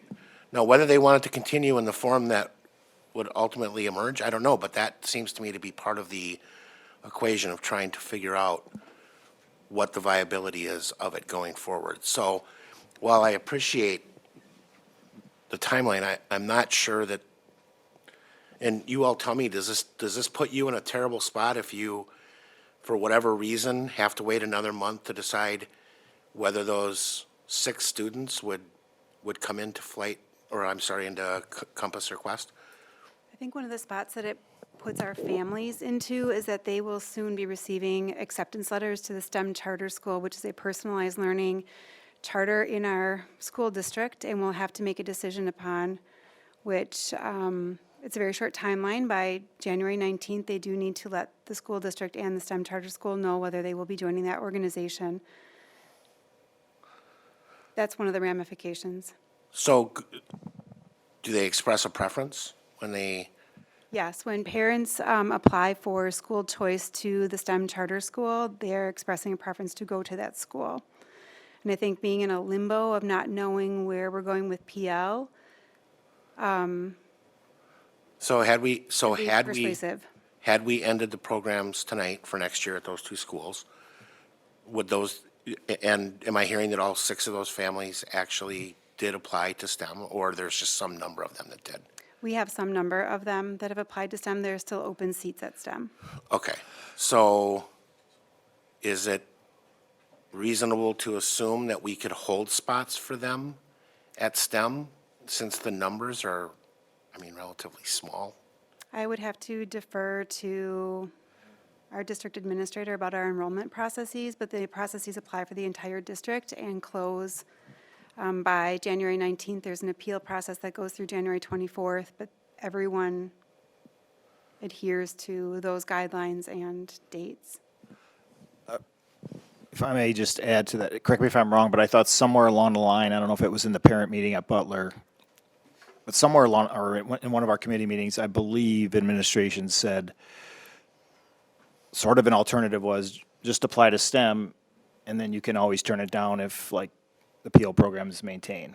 So I realize the deadline's the 19th, but they can accept that and then still not go. Is that correct? That is true. Okay. Yes. And there are multiple open seats remaining at Saratoga beyond the students that have already applied. Okay, so the deadline's not as big of an issue, I guess, just to clarify. That make,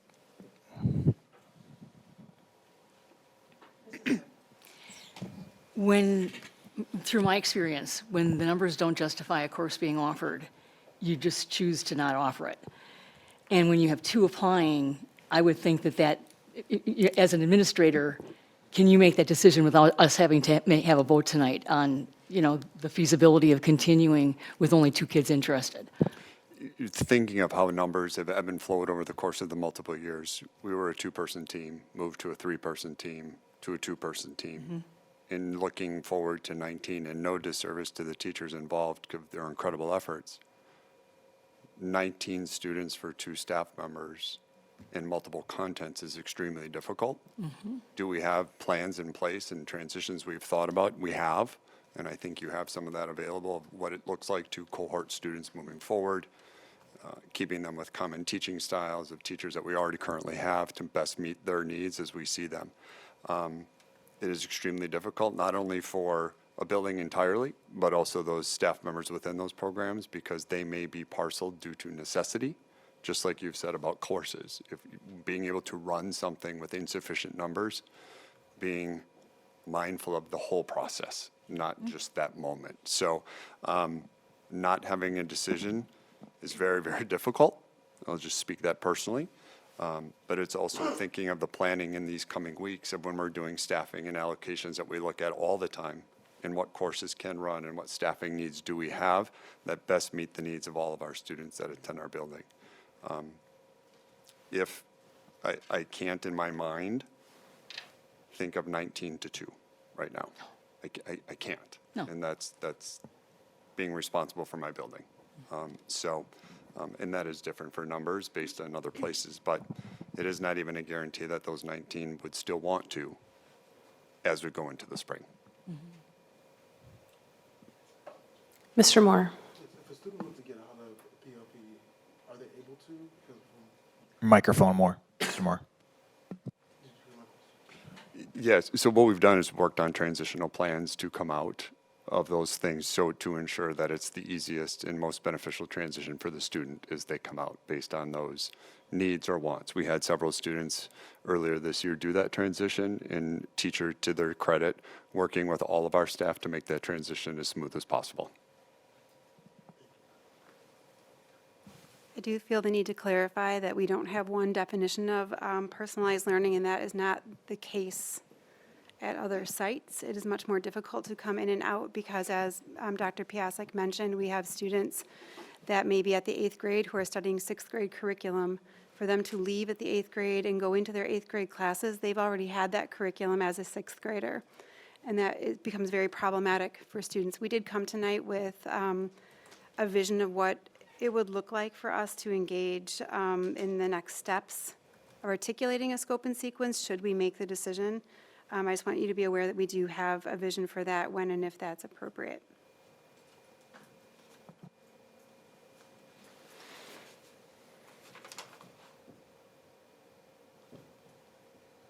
Is there other discussion?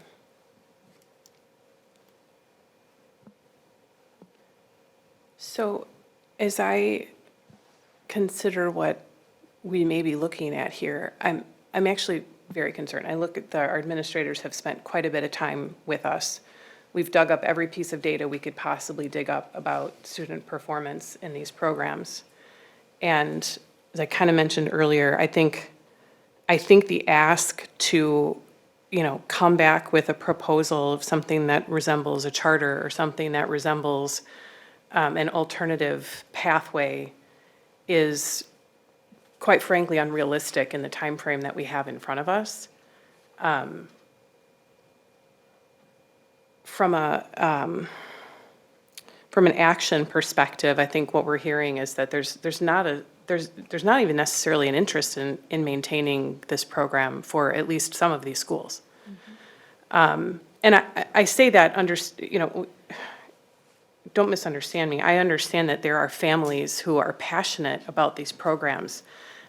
We had a family in front of us tonight who has a child that's in it and a child that wants to be in it. And so this decision doesn't come lightly for any of us.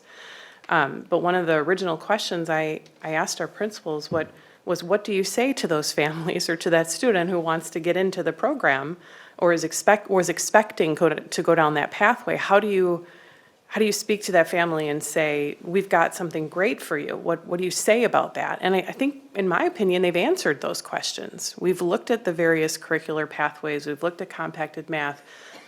We've understood why some families are going there. I've talked to families like mine who have some children who went in those programs and some that didn't. And to what Mr. Wad said, I appreciate that it should be a parent's decision about what options they want to take advantage of. But what I'm hearing right now is that this is not a viable option anymore.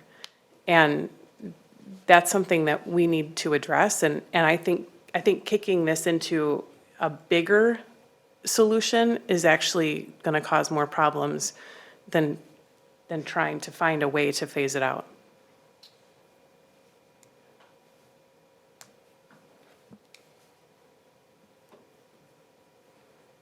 Parliamentary inquiry. Yes. So, just to be clear, a motion to reconsider would have to be made by somebody who voted for the motion to table. That's correct, yes. And a vote to reconsider would bring it back from the table, correct? And put it back as a motion, put the motion back before the board as it existed prior to it being tabled. That's correct. Is that motion debatable? Yes. It is. Thank you.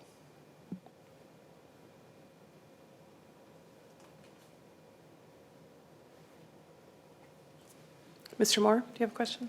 Or Mr. McCaffrey? Move to reconsider the motion. Second. I'll take the second from Mr. Moore since he voted affirmative. Thank you. So there is discussion on this.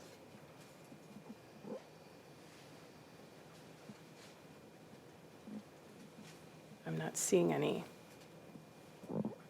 Mr. Borowski. I'm losing track. What are we discussing right now? So, okay. so Motion to reconsider. There's a motion to Okay. lift from the table, essentially, to reconsider the item that was tabled, that was seconded.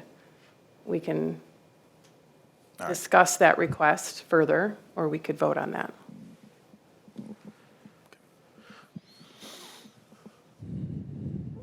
Okay, well, Sue, would you take the roll call, please? Diane Voigt, No. Betty Koenig, Aye. Mark Borowski, Aye. Carrie Kozlowski, Aye. Patrick McCaffrey. Aye. David Wad, No. Markel Moore, Aye. Anthony Zenobia, Aye. Kelly Piasek. Aye. I lost track. I think it passes 7-2. Thank you. Okay, so the motion is back on the table, which means it's active. And all the relevant actions are back in play.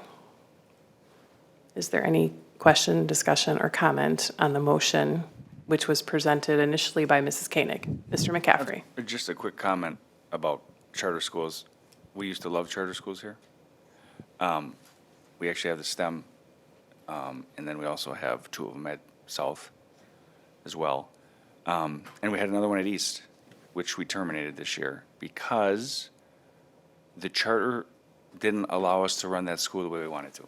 And that happens a lot with charters. they run sometimes counter to the way that the district, we would like to run a school, or the way that we think a school should be run. There's a lot of rules around it, especially when you come down to an instrumentality charter, which is a charter that is sanctioned by a school district. Some of the other charters that are around the county that people talk about are chartered, one was chartered by an Indian tribe, and then that got a little crazy, and then it was chartered, I believe, by the county, and Mill Creek is chartered by, yeah. So those charters are, you know, everybody talks about those charters. Those charters are different than a charter that we would do.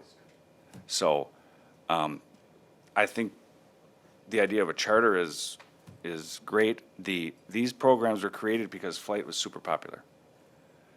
And we wanted to extend that because flight was full at one time. We couldn't, so we wanted to extend it to the other middle schools. And we thought that they would blow up. And they did great for a while, but then the numbers went down. So I think that the reason that I moved to reconsider is because I think that had a better discussion after we tabled it than we had when we were talking about, and we got a lot more information from the administrators and from board members' perspective. But charter schools are great. We have a bunch of them, but they don't fit everything. They're very, very tough, and I've been at the creation of every one of them that we have right now, and the termination of one. So that's my perspective on charter schools. Charter schools are great, and obviously there would be people that would want to be in it, but I don't know if we would have enough to sustain a charter at that level. Mrs. Voigt. Again, I'm a very big advocate for the charter schools and the successes that we've had with them in the district. But I don't know that that's the direction to go in this particular case. What I believe is that, you know, we can just let the numbers run their course for two of the programs right now. But when we have one that is successful, I hate to see us having to sunset that. You know, that is part of the recommendation. You know, the two that, you know, have just run their useful time period, you know, and again, that's a reality in the evolution of education. But if we have one that's working, that can do professional development, can take advantage of our new curricular changes, can kind of redefine what personalized learning means at Flight in 2024 compared to 10 years ago. You know, and I really think that could happen in a very positive way. The administration, you know, by allowing the current fifth graders to have a chance to still get in, is saying, like, there's still hope there, you know? We don't have to have it be the end of a program. And again, that's the part of the recommendation that I don't see as being necessary right now. You know, I think I like the fact that you've opened it up to them after the parents said that they wanted to have a chance. I don't think it's fair to say in November that you don't have a choice coming up, you know, they had counted on having. You know, that's doing a disservice to not have kids that had counted on being in the program a chance to sign up for it if they wanted to, you know, and obviously they did, to the tune of enough numbers to justify the program continuing. And that's the reason I don't think we should kill it and sunset it as long as there's still a viable interest in one of the three programs. You know, again, it was the starting point, and the other twos tried to, you know, do this more of the same. But that, again, you know, I don't think that Flight has to be treated the same as the two schools that tried to copy it. Mr. Moore. I was thinking the same thing from what what I'm hearing about Flight. Is it a way, what Mr. Watt said and Ms. Voight said, is there a way to keep that one and see where the numbers go by sunsetting the other two at Butler and Les Paul? That's just a thought. Mr. Watt. Yeah, so I want to be clear. I'm not suggesting that the long-term solution is to keep Flight as it exists today at Horning. I just want to be clear. I understand and respect the guidance that we've been provided by our building leaders, by our teaching and learning administration leaders, and I agree that there seems to be clear evidence that these programs are not sustainable as they exist today. And as I mentioned, I would intend to support that recommendation. The piece that I'm trying to get to, I'm not saying we create a charter. Maybe a charter isn't the right answer here. Maybe the right answer for these parents is there are other educational opportunities within the district, or perhaps outside of the district at other charter schools or other districts. But my preference would be to try to meet the needs here, right? If that's a viable option. All I'm asking for is some way to hold the district accountable for coming back and saying, we've done some due diligence, we've looked at numbers, we've maybe talked to families, we've talked to, like I said, especially at those younger grades where the future potential personal learning students would come from, what their interest would be. And I would think there are a number of different ways that you could go about that, but I wouldn't prescribe that. I'm just saying I'm looking for someone to give me an idea about the viability. Because when I looked at the solutions that were proposed, right, each one of them was, we can't do that because of our policies and curricular policies. I think that was the one site location. There was the possibility of STEM, but there was concern, I think, about, and please correct me if I'm wrong, I don't know if competing is the right word, but you'd almost have the same problem in STEM that you do in the middle schools now, where you'd have two different approaches going on, No, STEM is a charter school. They have their own governance council and make their own decisions about curriculum and approaches. So, okay, so help me then, maybe I'm not recalling the discussion around that correctly. Why was that considered to not be an option? STEM was very much considered to be an option and was part of the slide presentations that we shared. Because my colleagues are very competent, but there is a competent leader of a building who runs a building-wide personalized learning program, who has been there for several years, and so that was touted as an option due to the leadership, the structure of the building, and the autonomy. For that reason, many families who are in PL applied to transfer to STEM. Dr. Siebert, yes. I think, Mr. Wad, what you might be referring to is when the team talked about how, at one point, the thought was maybe Mr. Murray could oversee those programs, provide some of the professional development that he provides to his staff, Yeah. and it became too much, being a building principal. Okay, Yes. that is. That's what I think what you were discussion referring to. I recall. Okay. But I guess the point I was trying to make was there seemed to be a number of items there that when you combined them all together, looked like many charter schools that I'm aware of. Now, at the end of the day, it may not be viable. There may not be enough students. There may not be facility space. There could be any number of reasons why it's not viable. My concern is that we don't make this decision and leave those in the community who truly believe this is a program or programs of worth of the delivery model, and that we just walked away from it. Because from my perspective, I think we needed to hear that feedback from the parents and say, we're gonna try to figure out whether there's a different way forward.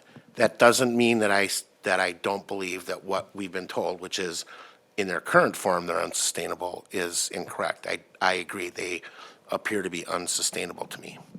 That doesn't mean personal learning is unsustainable in the district. I don't know that yet.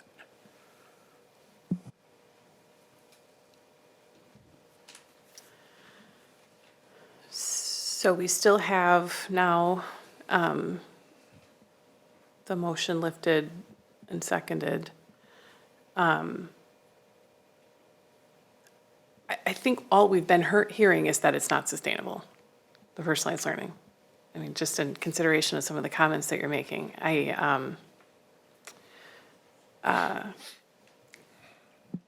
I'm gonna offer an idea, and I'll give some context around it. I'm gonna move to divide the motion that's on the table. That is a motion that requires a second but is not debatable. So I want you guys to know that ahead of time. It is, however, amendable.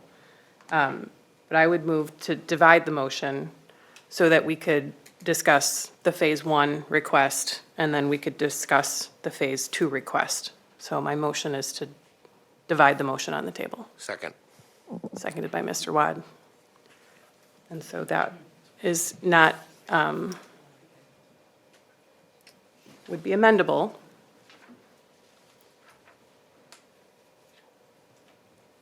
Okay, so you understand the division that I'm making, Phase 1 and Phase 2. Okay, so Sue, would you take the roll call, please? Mark Borowski, Aye. Anthony Zenobia. Aye. Markel Moore. Aye. David Wad. Aye. Carrie Kozlowski. Aye. Patrick McCaffrey. Aye. Diane Voigt. Aye. Betty Koenig. Aye. Kelly Piasek. Aye, passes 9-0. Okay, so the Phase 1 motion is active. The Phase 2 is actually laid to the table as a result of dividing. We'll have to lift that when we come back around. Question for that. Yes. So then, the first part of the motion, the Phase 1, would still be the original Betty Koenig moved? As and presented. Carrie Kozlowski, okay. It is.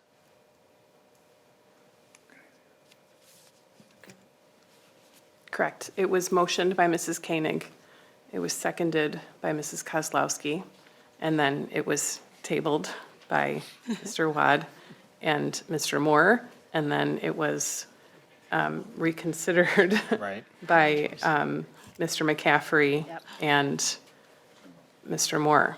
Okay, but And didn't, now it is divided. yeah, now it's divided, so it's not the same motion anymore. It is the same first half of the motion. So we are taking up the Phase 1 half of the motion. Oh, okay, Okay.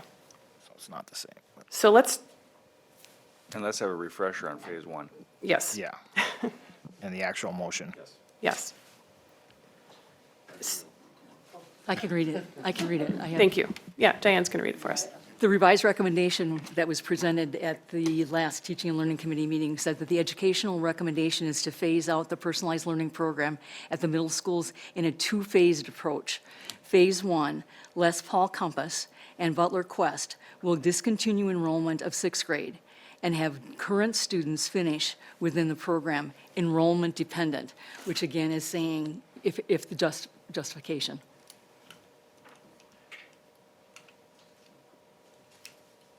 Mr. McCaffrey? So do we have to move that motion? I Because just when you- did. It's split. When you split it, though, The first half is We have- active. okay. The first half is active. So what I hear in this first half is a request to allow the administrators not to enroll sixth graders at Les Paul and at Butler, and to pursue with the program enrollment dependent.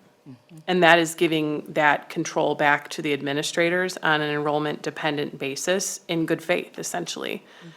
This half, at this time, obviously, like any other motion, would be amendable, it would be something that we can discuss, but the way that I interpret this motion now is that Les Paul and Butler would not be enrolling sixth graders into their PL program, and those programs would continue with the current students enrollment dependent, which I view as an administrator discretion.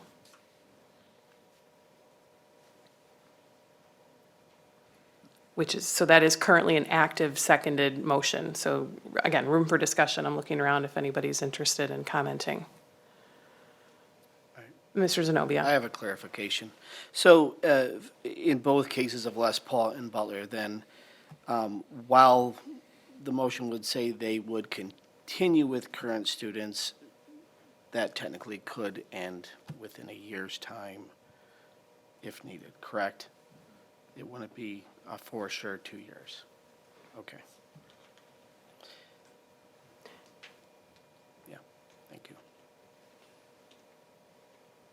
Any more questions about that, or questions for the administrators about that? I want to make sure everybody gets a chance. I'm not seeing anything. Sue, would you take the roll call, please? Betty Koenig? Aye. Mark Borowski? No. Patrick McCaffrey? Aye. David Wad? Aye. Anthony Zenobia? Aye. Markel Moore? Aye. Carrie Kozlowski? Aye. Diane Voigt? Aye. Kelly Piasek? Aye. Passes 8-1. Okay. So there's no active motions on the table unless someone would like to lift the second half of that motion.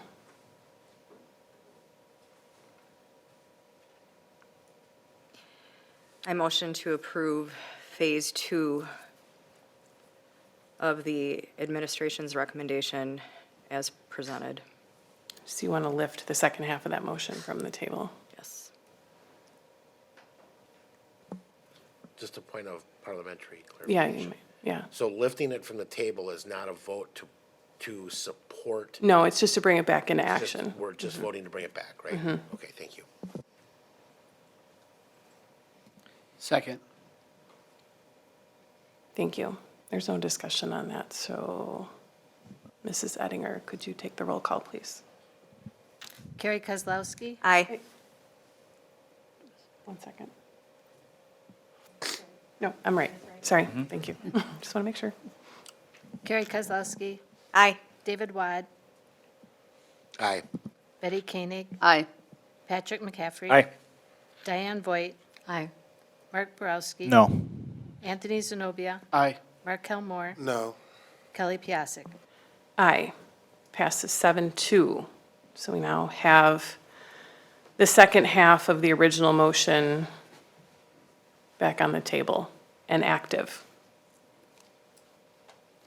So we can discuss, debate, amend, table, reconsider, all those things. Mrs. Voigt. I'd like to recommend an amendment to remove the statement that says it's the last cohort of students. So basically, it'd say that we should allow the sixth grade cohort, to finish within the program, enrollment dependent, but not to put in the fact that it has to be the last one as we check on the viability that we've been talking about, rather than predetermining this is the last one without having a chance to check on that element of it. Okay. So that would be striking the words "as the last cohort of students" Correct. is your recommendation. So we have an active amendment. Is there a second to that? Didn't we already approve it the way it is? This is the second half. Now we're talking about Horning flight. Right, and didn't we just, We just pulled it from the table. So Oh, now she's asking to amend it. all right.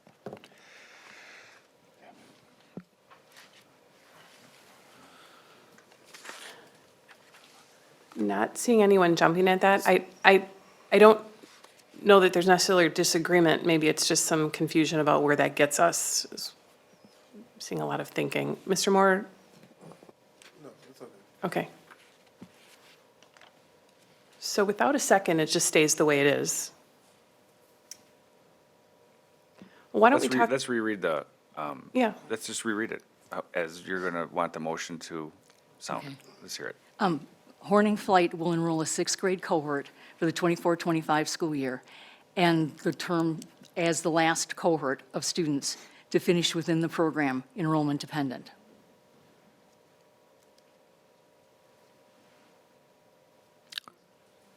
Yes.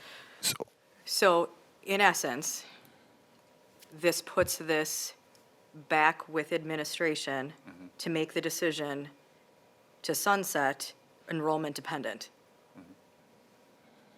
That's the way I would see it. correct? Yes. So that last cohort, no cohort, enrollment dependent, it becomes Yeah, it could be gone in a year, discretionary, it could be as gone in 6 years. every other piece that comes through when we have course offerings. Right. I would second that motion. Is that your intent, Mrs. Voigt? Like, just let the program continue, just by saying the last cohort. I just don't think we need to have that phrase in there. So just read it how you want it, please. It would say Horning's Flight will enroll a sixth grade cohort with the 35 students that had signed up, or whatever the current number, it's 33? 30, 34, okay. Okay. Right. So that they would, again, it would basically say that Horning Flight will enroll a sixth grade cohort for 24-25 school year of students to finish within the program enrollment dependent. So it's allowing them to take the course. Is it also allowing administration to make the determination of whether the enrollment is feasible to continue? Right, obviously, that's the enrollment dependent.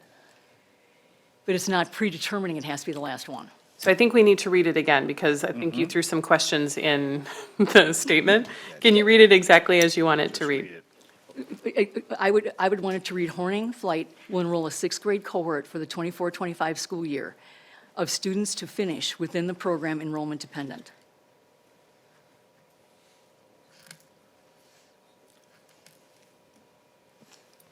So does that mean then, at any point, if at the enrollment does drop, that it can be sunsetted by administrative decision? Do we need to come back to the board to end that, or is that something enrollment dependent that, you know, if Point of things? order. So, yeah, to be fair. Do you have a second on this? No. Well, we don't, so basically, so there's no second, so we are kind of going back to no motion, right? So we could continue to try to wordsmith, and I'm more interested, I'm sorry, Mrs. Koenig. No, it's okay. But yeah, we probably don't want to debate the motion until it's seconded. But what is the intent of what you're trying to do, Mrs. Voigt? The intent would be to look at the viability of this not being the last one. You know, ask the fourth graders if they would want to take it too, and the third graders, et cetera. Like, find out before we automatically, as a board, decide this is the end, if there is viability, you know, as Mr. Watt had spoken to. That's not how I would interpret the modification that you were proposing. And I think it's really important that we're all kind of in agreement on what that means. So what it would mean to me if we crossed off the last cohort is essentially that it may or may not be the last cohort. But I don't think there's any implied expectation that there's recruiting effort for future years. But I think what you're looking for is not like a definitive statement that says this will be the last sixth grade class.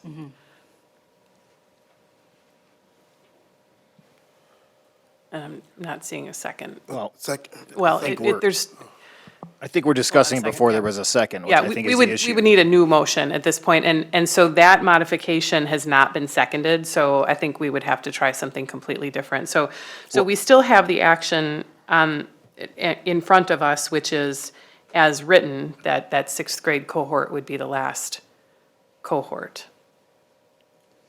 or the last class admitted. Mr. Wad? Yeah, I'd just like to ask a clarifying question. So I think I heard you say of those that are currently planning to enroll or have applied to enroll in PLP at Horning, did I hear 11 have also applied to STEM? Yes. Have they expressed a preference as to which program they want? Did they apply to STEM in case Horning's PLP program was discontinued, or is there preference to be enrolled in? STEM families have the option and they have a timeline as far as their charter and enrollment. So we can't really speak to anyone's intention. While the next coming days, we've had conversation around school choice, but with our charter schools, there's a timeline, so there's many factors that are going on. It's not just that they applied or want to do a transfer to Horning, and then they also applied for STEM. They have time. We don't know intentions. We just take applications, but there are many things that our parents can apply for within school transfers as well as the charter schools. Okay, I'm sorry. I thought I heard earlier that other students had expressed a preference was that at the other schools, or did I misunderstand that? A family can apply to Horning and another charter school, and then decide as a family. If they get offered both. Right. And within the school, like if someone wants to transfer from Butler to Horning, they're putting an application in for the school itself.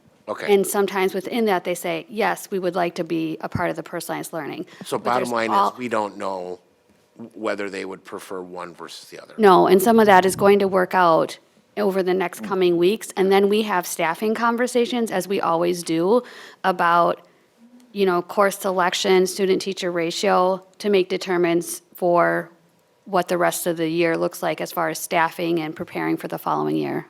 So the takeaway I should have as a board member, is that while there are 34 who expressed interest in Corning Flight, when all is said and done, it may only wind up being 23. Got it, okay, thank you. I would say that number could also vary. Sometimes families move into the district. Sure. So there's all sorts of things that play in a part of our staffing projections and enrollment. Just like at a kindergarten level, oftentimes in August, we have lots of if we do have kindergartners coming in, then we're reconsidering. So I would say that it's not necessarily 33 or 23. It's any number, really. And that we are all, have to be agile with and be watching and monitoring to ensure the best for our students. Thank you. Mr. Browski. Yeah, if I could just say, so I think there was confusion after Ms. Voigt's motion. We started discussing rather than getting a second. So because of that, I feel like we should go back to that motion, see if there's a second, and then see if we need to discuss any more or not. That's fine. You have to make a new motion. She's got to make a new motion on. You could make a Well, new- you've got to, you have to put a new amendment forward because there was no second to the amendment that you put forward. Well, that's because we were discussing all night. I mean, I'm sorry, but we were just discussing before a second, That's fair. And I think we also had a little bit of trouble just with the language. Yeah, understanding it too. That was exactly part of it too, is just understanding the motion. Did you have a point of order or did you have a? No, I was going to ask if I could make a motion, or if we're not there yet.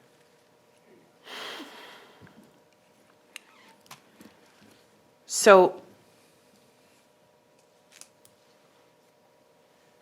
My are you understanding, saying, Mr. Browski, that you did not understand the motion that Mrs. Voigt was making or that?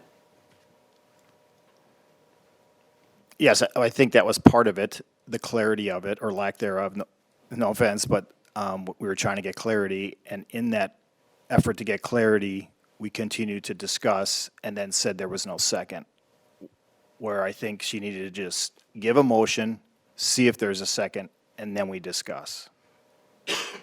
And I appreciate it. I believe that it was not seconded because of the lack of clarity. Yeah, of the right. I mean, you motion. can't second a motion if you're not clear. Yeah, that was I've part heard of that many a time at this Yeah, board. so that's where I asked about intent. So I didn't feel like, so I want to be careful about revisiting that motion that wasn't seconded because it wasn't seconded because it wasn't clear. So I have a small issue with revisiting, making that same motion again that didn't receive a second. Yeah, I guess it was the lack of clarity, I believe. There were several interpretations of, once she finally did say it, there were several interpretations of what it was still. You had one and. All right, so we've been at this for a little while, and I'm not trying to rush anybody. Mrs. Voigt, did you want to restate? I just had a question. Okay. If we would say that this Phase 2 recommendation does not pass, would the students still be able to sign up for the program for next year? How much influence does this have, as you're saying, the notion of the kids that signed up for both, et cetera? Will they have an option if we say no to Phase 2? I think that's the biggest concern with not taking action in some capacity, either to give the authority back to Mr. Klinowski to have some discretion around the program, or to mandate that the program continues for a period of time. And I think if we leave here without some sort of movement in either direction, that we're just going to keep spinning around this. But I'm trying to read everybody's faces, but I do feel like the amendment that Mrs. Voigt proposed lacked clarity and therefore didn't get a second. So I would don't agree. want to necessarily go back around to that, because I think we did that a couple times. Well, and I'm wondering if what we need clarity on is, since we dropped the or since the suggestion was to drop as the last cohort, then the significance of saying 24, 25 is a little less. I mean, we have to say that, but then do we need to say something like it would continue on enrollment dependent? Well, we have an active motion on the table, so we actually have the Phase 2 section that we split is active as written right now. Mr. Zenobia. I would like to offer an amendment to the current motion. Okay. Okay, so I would move that Corning Flight may enroll a sixth grade cohort, enrollment dependent, for the 24-25 school year, and allow students currently within the program to finish enrollment dependent.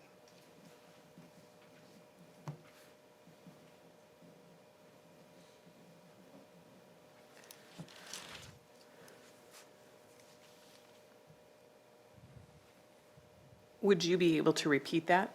I can certainly try.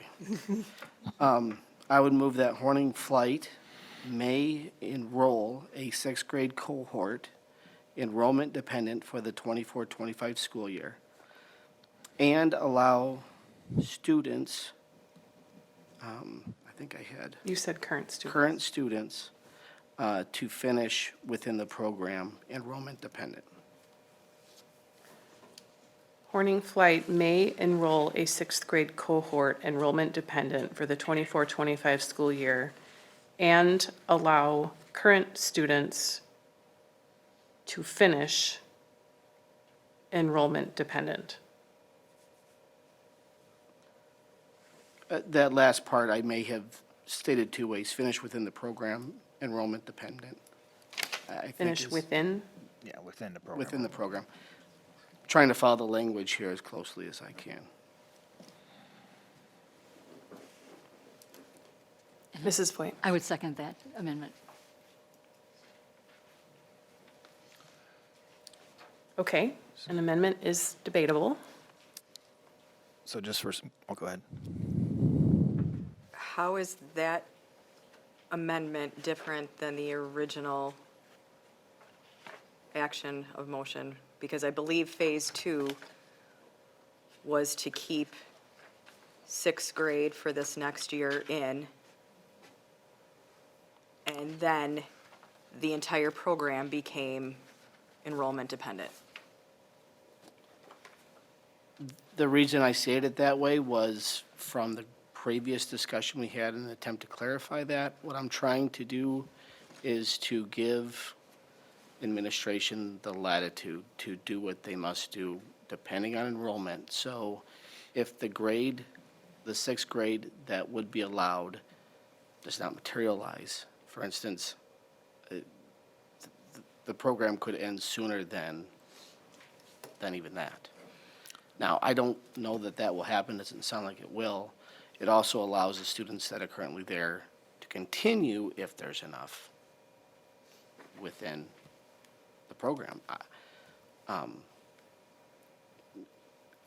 Part of this whole discussion for me was the original recommendation being so vague allowed our principals and administrators to make the decisions as needed. And I believe with all the feedback that we received from parents that came back to us, that we tried to accommodate that as best as we can. I think that was probably the right decision. But ultimately, I think what's been discussed here is we need to allow our principal and administrator to make the best decision for their students. And I hope that amendment might get to that issue. I would love to take, maybe to Mr. Wad's earlier point, all the things that parents and students love about these programs and try to integrate them more broadly into our middle schools. And that is a much longer haul than anything we can do here tonight or even discuss what that looks like. So I think for the people that are in these programs and the students that are in these programs now, attempting to give them as much more of this experience as possible is what I think we're all trying to do.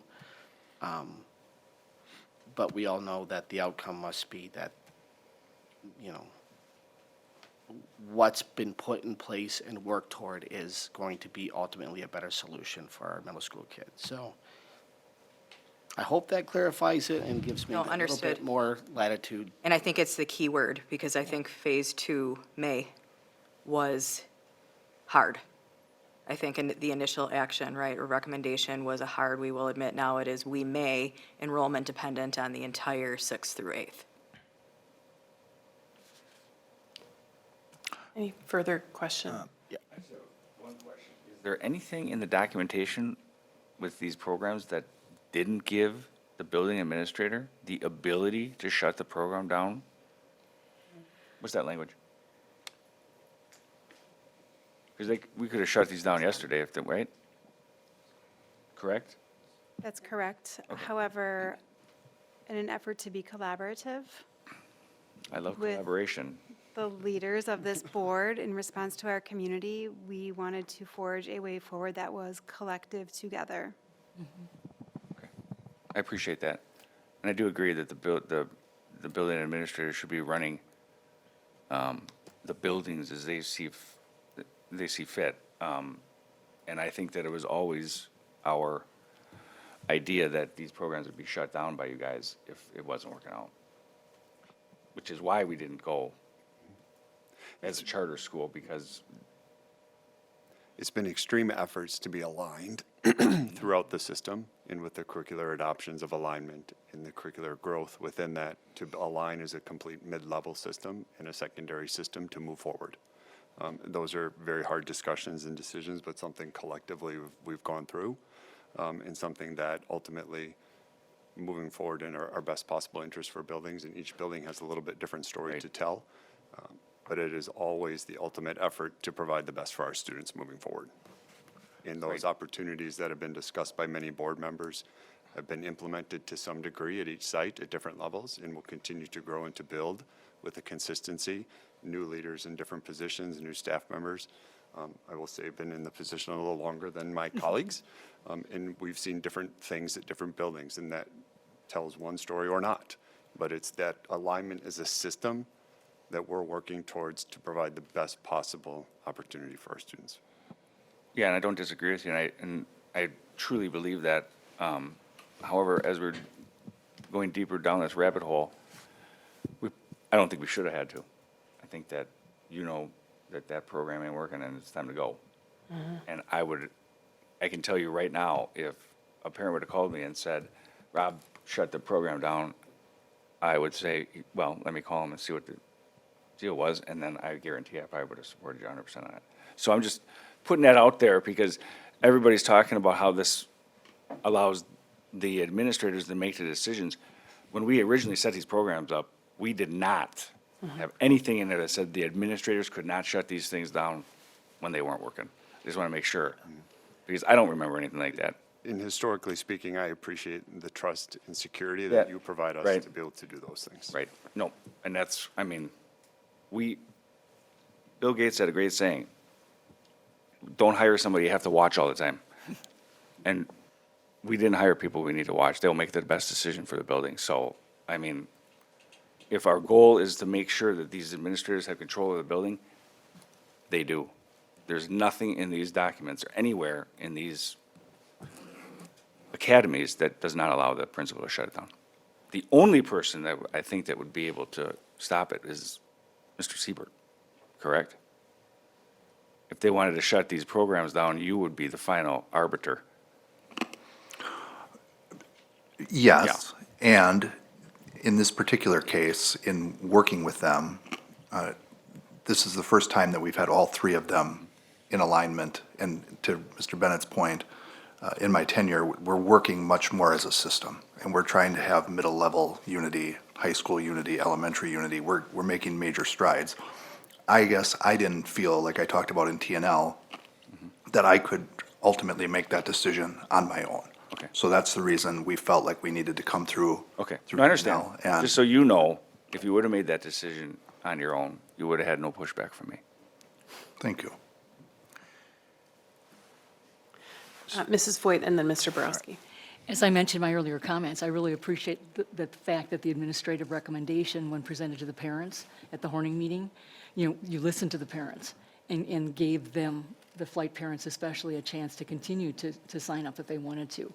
Because that really wasn't part of that original statement.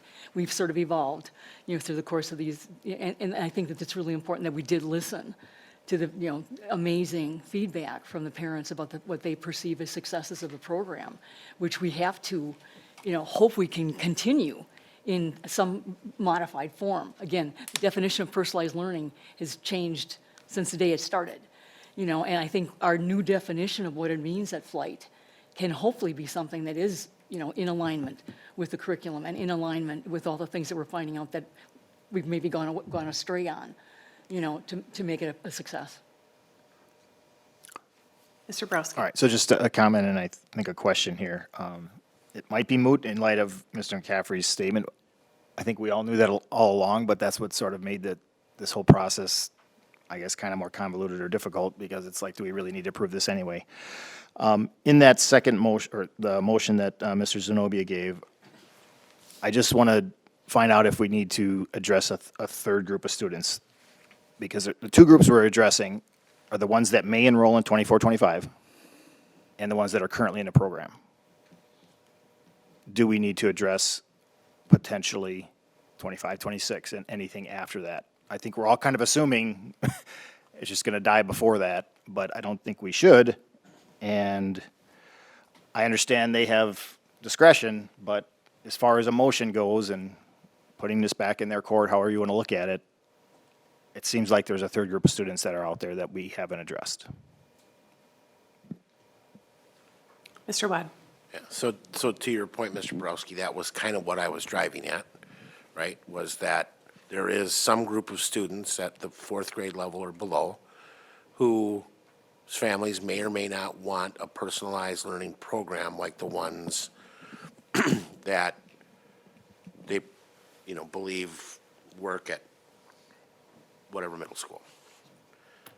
Having said that, though, my concern about addressing within this motion anything beyond next year's fifth grade class coming in is that unless there is a specific plan to significantly change that program as it exists at Horning, that program isn't sustainable in its current form in the opinion of our building leaders, our administration, and I've concluded that from what I've heard. So I guess this goes back to what I have been hoping to accomplish and probably didn't take the most efficient path to get there, but is to say we need to look, as a district, we need to look at what the appetite and demand for that kind of a program is in our elementary schools going forward and determine whether or not it makes sense to investigate a way to deliver it that we haven't already thought through. My thought was a charter, maybe that's not the right solution, but that's kind of what I'm looking for in the end. I'm not sure how we get there. Maybe it's we add it as a topic to the TNL agenda, or we add it as a topic to the board agenda, and we see where we get with that. But the one thing that seems clear to me is this program is not sustainable in its current form.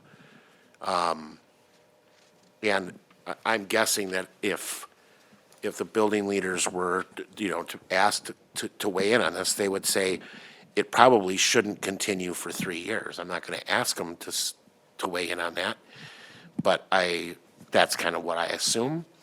And therefore, talking about anything beyond what we're talking about here in Phase 2 seems like that's just potentially perpetuating what is clearly a problem with the program as it exists today. Mrs. Voigt.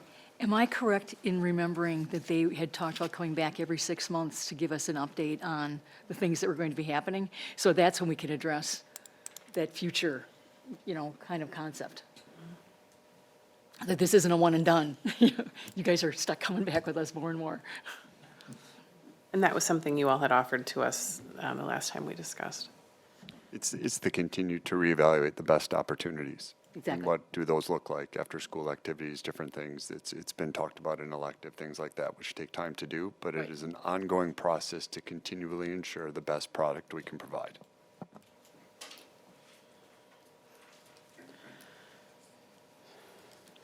So I'm probably going to hate myself for saying this, but an amendment can be amended. I'm not recommending that, but only once. And my interpretation of what we have in front of us is that the use of the word may gives the authority for some of that all of the discretion back to the administrators, which I was just reflecting back on the prior decision vote that we took, and I think the language, although is a little different, also allows that enrollment-dependent discretion because we're not talking about enrolling another class. So in this case, there's latitude by way of the word may to enroll a sixth grade cohort next year, and then essentially to allow those enrolled students to complete the program enrollment-dependent, which I interpret to mean that there wouldn't be a decision coming back to us with respect to the nature of these programs. Right. That's how I understand it. So we do have an active and seconded motion on the table. Is there any more discussion or questions about this? Would it be appropriate for him to repeat the amendment one more time, that everybody knows exactly what we're voting on for clarity? I would like to, Mrs. Ettinger could do it, and that way we make sure that her notes are appropriate. I could have done it. Move for Horning Middle School flight may enroll a sixth grade cohort for the 2024-25 school year, enrollment dependent, and to allow current students to finish within the program, enrollment dependent. Thank you. Okay. Mrs. Ettinger, would you take the roll call, please? Raquel Moore. Aye. Diane Voigt. Aye. Betty Koenig. Aye. Anthony Zenobia. Aye. David Wad. Aye. Carrie Kozlowski. Aye. Mark Borowski. No. Patrick McCaffrey. Aye. Kelly Piasek. Aye. Passes 8-1. And I just want to thank all of you for transparent and very professional discussion, and thank all of you administrators for your patience with all of us. So this will be an ongoing topic of discussion, but hopefully this gives some, I'm sorry. So we adopted the amendment. Did we adopt phase two? Yes. Yeah. As The amended. amendment was the motion. As amended. Oh, Yep. thank you.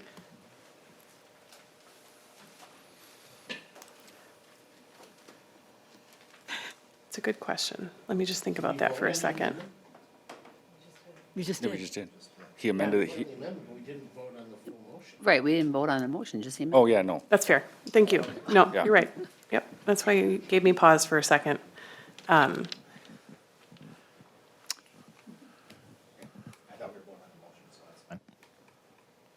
Doesn't matter. So I do apologize, so this has gotten really kind of amendment, though? complicated. So there was an amendment, yep, the amendment was made by Mr. Zenobia, it was seconded by Mrs. Voigt. So that roll call that we just took, which just as maybe a friendly modification, why don't we do that roll call again, so that we're clear that that is support of the amendment? And then we can take a final roll call on what's on the table. Thank you. I appreciate everybody's patience. This has gotten a little bit of a choose-your-own-adventure book here, so. So we are going to vote again on the amendment that was moved by Mr. Zenobia, seconded by Mrs. Voigt. And then, just to clarify, then we will vote. And then we will vote to take action on that. Thank you. Well, actually, wait. Markel Moore. Aye. Diane Voigt. Aye. Betty Koenig. Aye. Anthony Zenobia. Aye. David Wad. Aye. Carrie Kozlowski. Aye. Mark Borowski. Aye. Patrick McCaffrey. Aye. Kelly Piasek. Aye. So the motion is amended with a 9-0 vote. We now have our amended motion that is active. Is there any further discussion? I just have a simple question. No. What motion did we amend? Because Mrs. set Boyd the did phase not. two. But she did not get a second on her, It was an No, amendment it was against One phase before two. then. It was before then. the open split? Is that what you're saying? Okay. Yeah. Yeah, that's convoluted. I Yeah. expect all of you to have this down. That's Sue's job. This is practical exercise in parliamentary procedure. Decided to retire, Hey, me too. effective tomorrow. Hang on, guys, hang on. Just have a question. Mr. Borowski has a question. So the motion that we're, I think, going to vote on soon, has it been seconded? Yes. Yes, By- it has. by who? So it was just back to. Yes, by Canning's way of motion? approving the, It goes back by to way the of approving split. the amendment, yeah, When we're we back. split the, Yeah. yes. it Okay, so goes- just as a recap, who moved and who seconded it? Mrs. Well, you moved. Whatever motion we're going to So let- vote on, who let's go moved and back. seconded it? Mrs. Koenig made the original motion. Then I made the motion to split it. We took up the first one, and then we came back to the second one. That motion was then, Mrs. Voigt attempted to amend, there was no second. Mr. Zenobia made a recommendation to amend, Mrs. Voigt seconded that. We voted to approve that amendment, and now we're back with the modified version of the second half of the original motion. Okay. And just to be clear, I believe Mrs. Kozlowski motioned to pull Phase 2 off the table, which is Yes. how, Correct. that's how we got here. Yep, Right. Okay. got it. Okay. But Sue has it all down.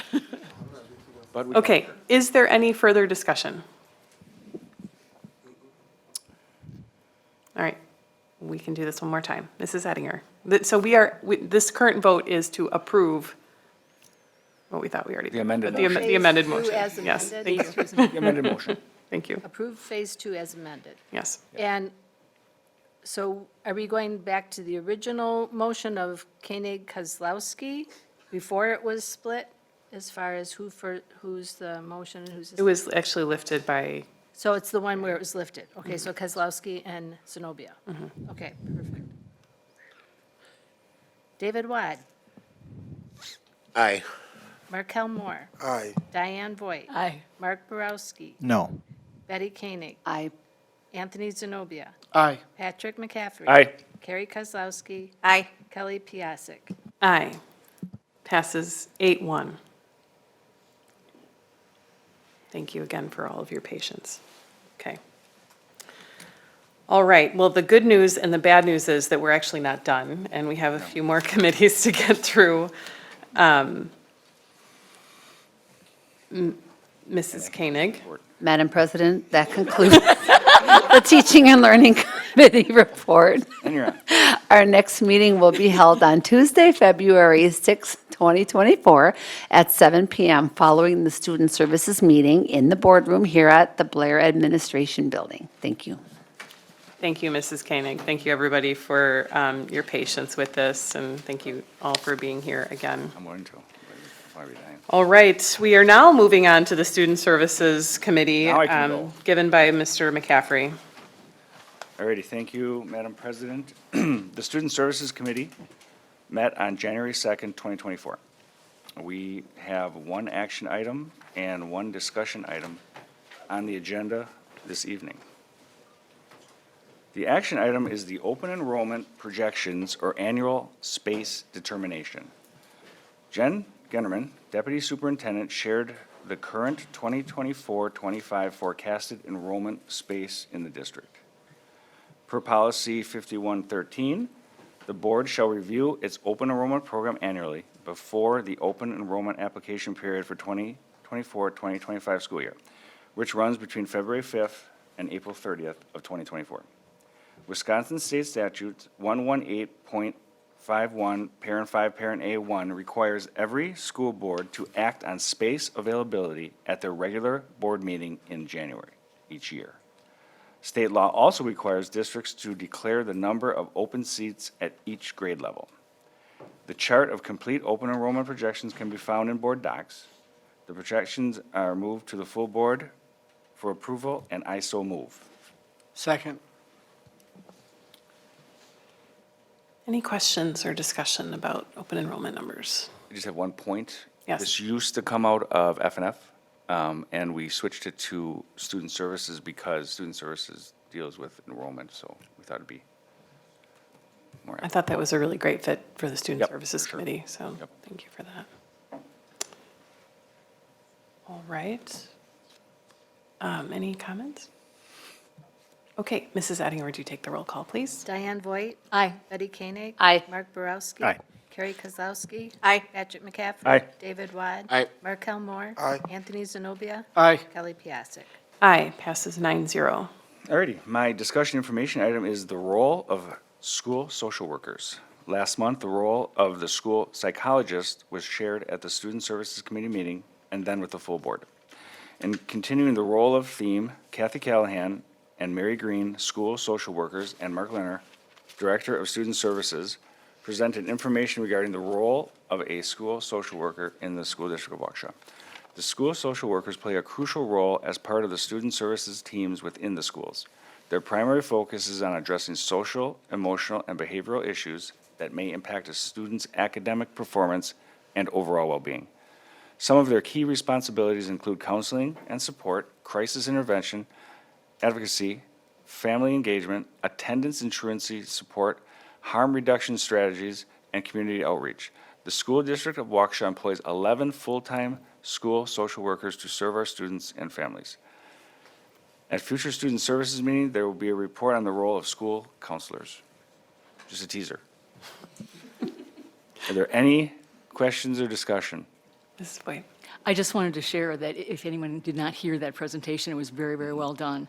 And I was extremely impressed to discover the grant that we were able to get from United Way to try to improve attendance at South High School. And the percentage of improvement that's been shown has been phenomenal.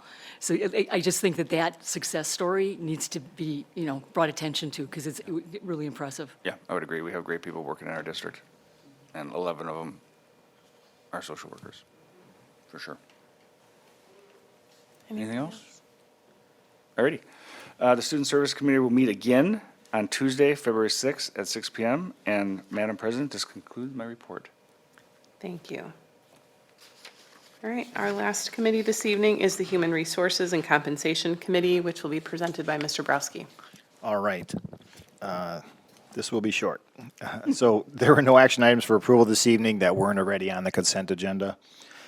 And there were no items for discussion as well. Our next meeting is same night as the board meeting, February 14th at 6:15. And Mrs. President, that concludes my report. No amendments? What's that? No, Thank you so much. no, nothing. Yes. All right. All right. Okay, we are finally to the point of other business. Are there any recommendations for future board or committee action or discussion items? Mr. Wad? Yes, I would, I'm not exactly sure how I want to phrase this, but hopefully people kind of understand where I'm going. I would like to see us add to the T&L agenda going forward, and then ultimately to be brought to the board, a proposal or a feasibility study or something that will help us get a better understanding about the possibility of finding alternate ways to provide a personalized learning experience for students across the district who may wish to pursue one that fits what they're looking for. And I don't know exactly what that looks like, how to word it precisely, but I think what I'm looking for is something that says, we went back, we looked, we surveyed families, whatever, I don't know if survey's the right way to do it. We've gathered feedback, we've looked at different models, and it either is or isn't feasible to pursue this, and then we can decide from there what we do, whether we further pursue it, or if it's, the determination is it's just not feasible, we don't. So what I'm hearing is potentially a market assessment and a needs assessment for PL Yes, I like how you've options? worded that, yes. Okay, thank you. and some discretion of time to the administration on that, or, okay. Thank you. I'll follow up with you to make sure the expectations are Okay, met. Yeah, yes, thank you. Okay, I don't believe that we have a need for executive session tonight. Our next meeting, since we love you all so much, is actually going to be on Wednesday, February 14th, here in the boardroom at 7 PM. Meeting is adjourned.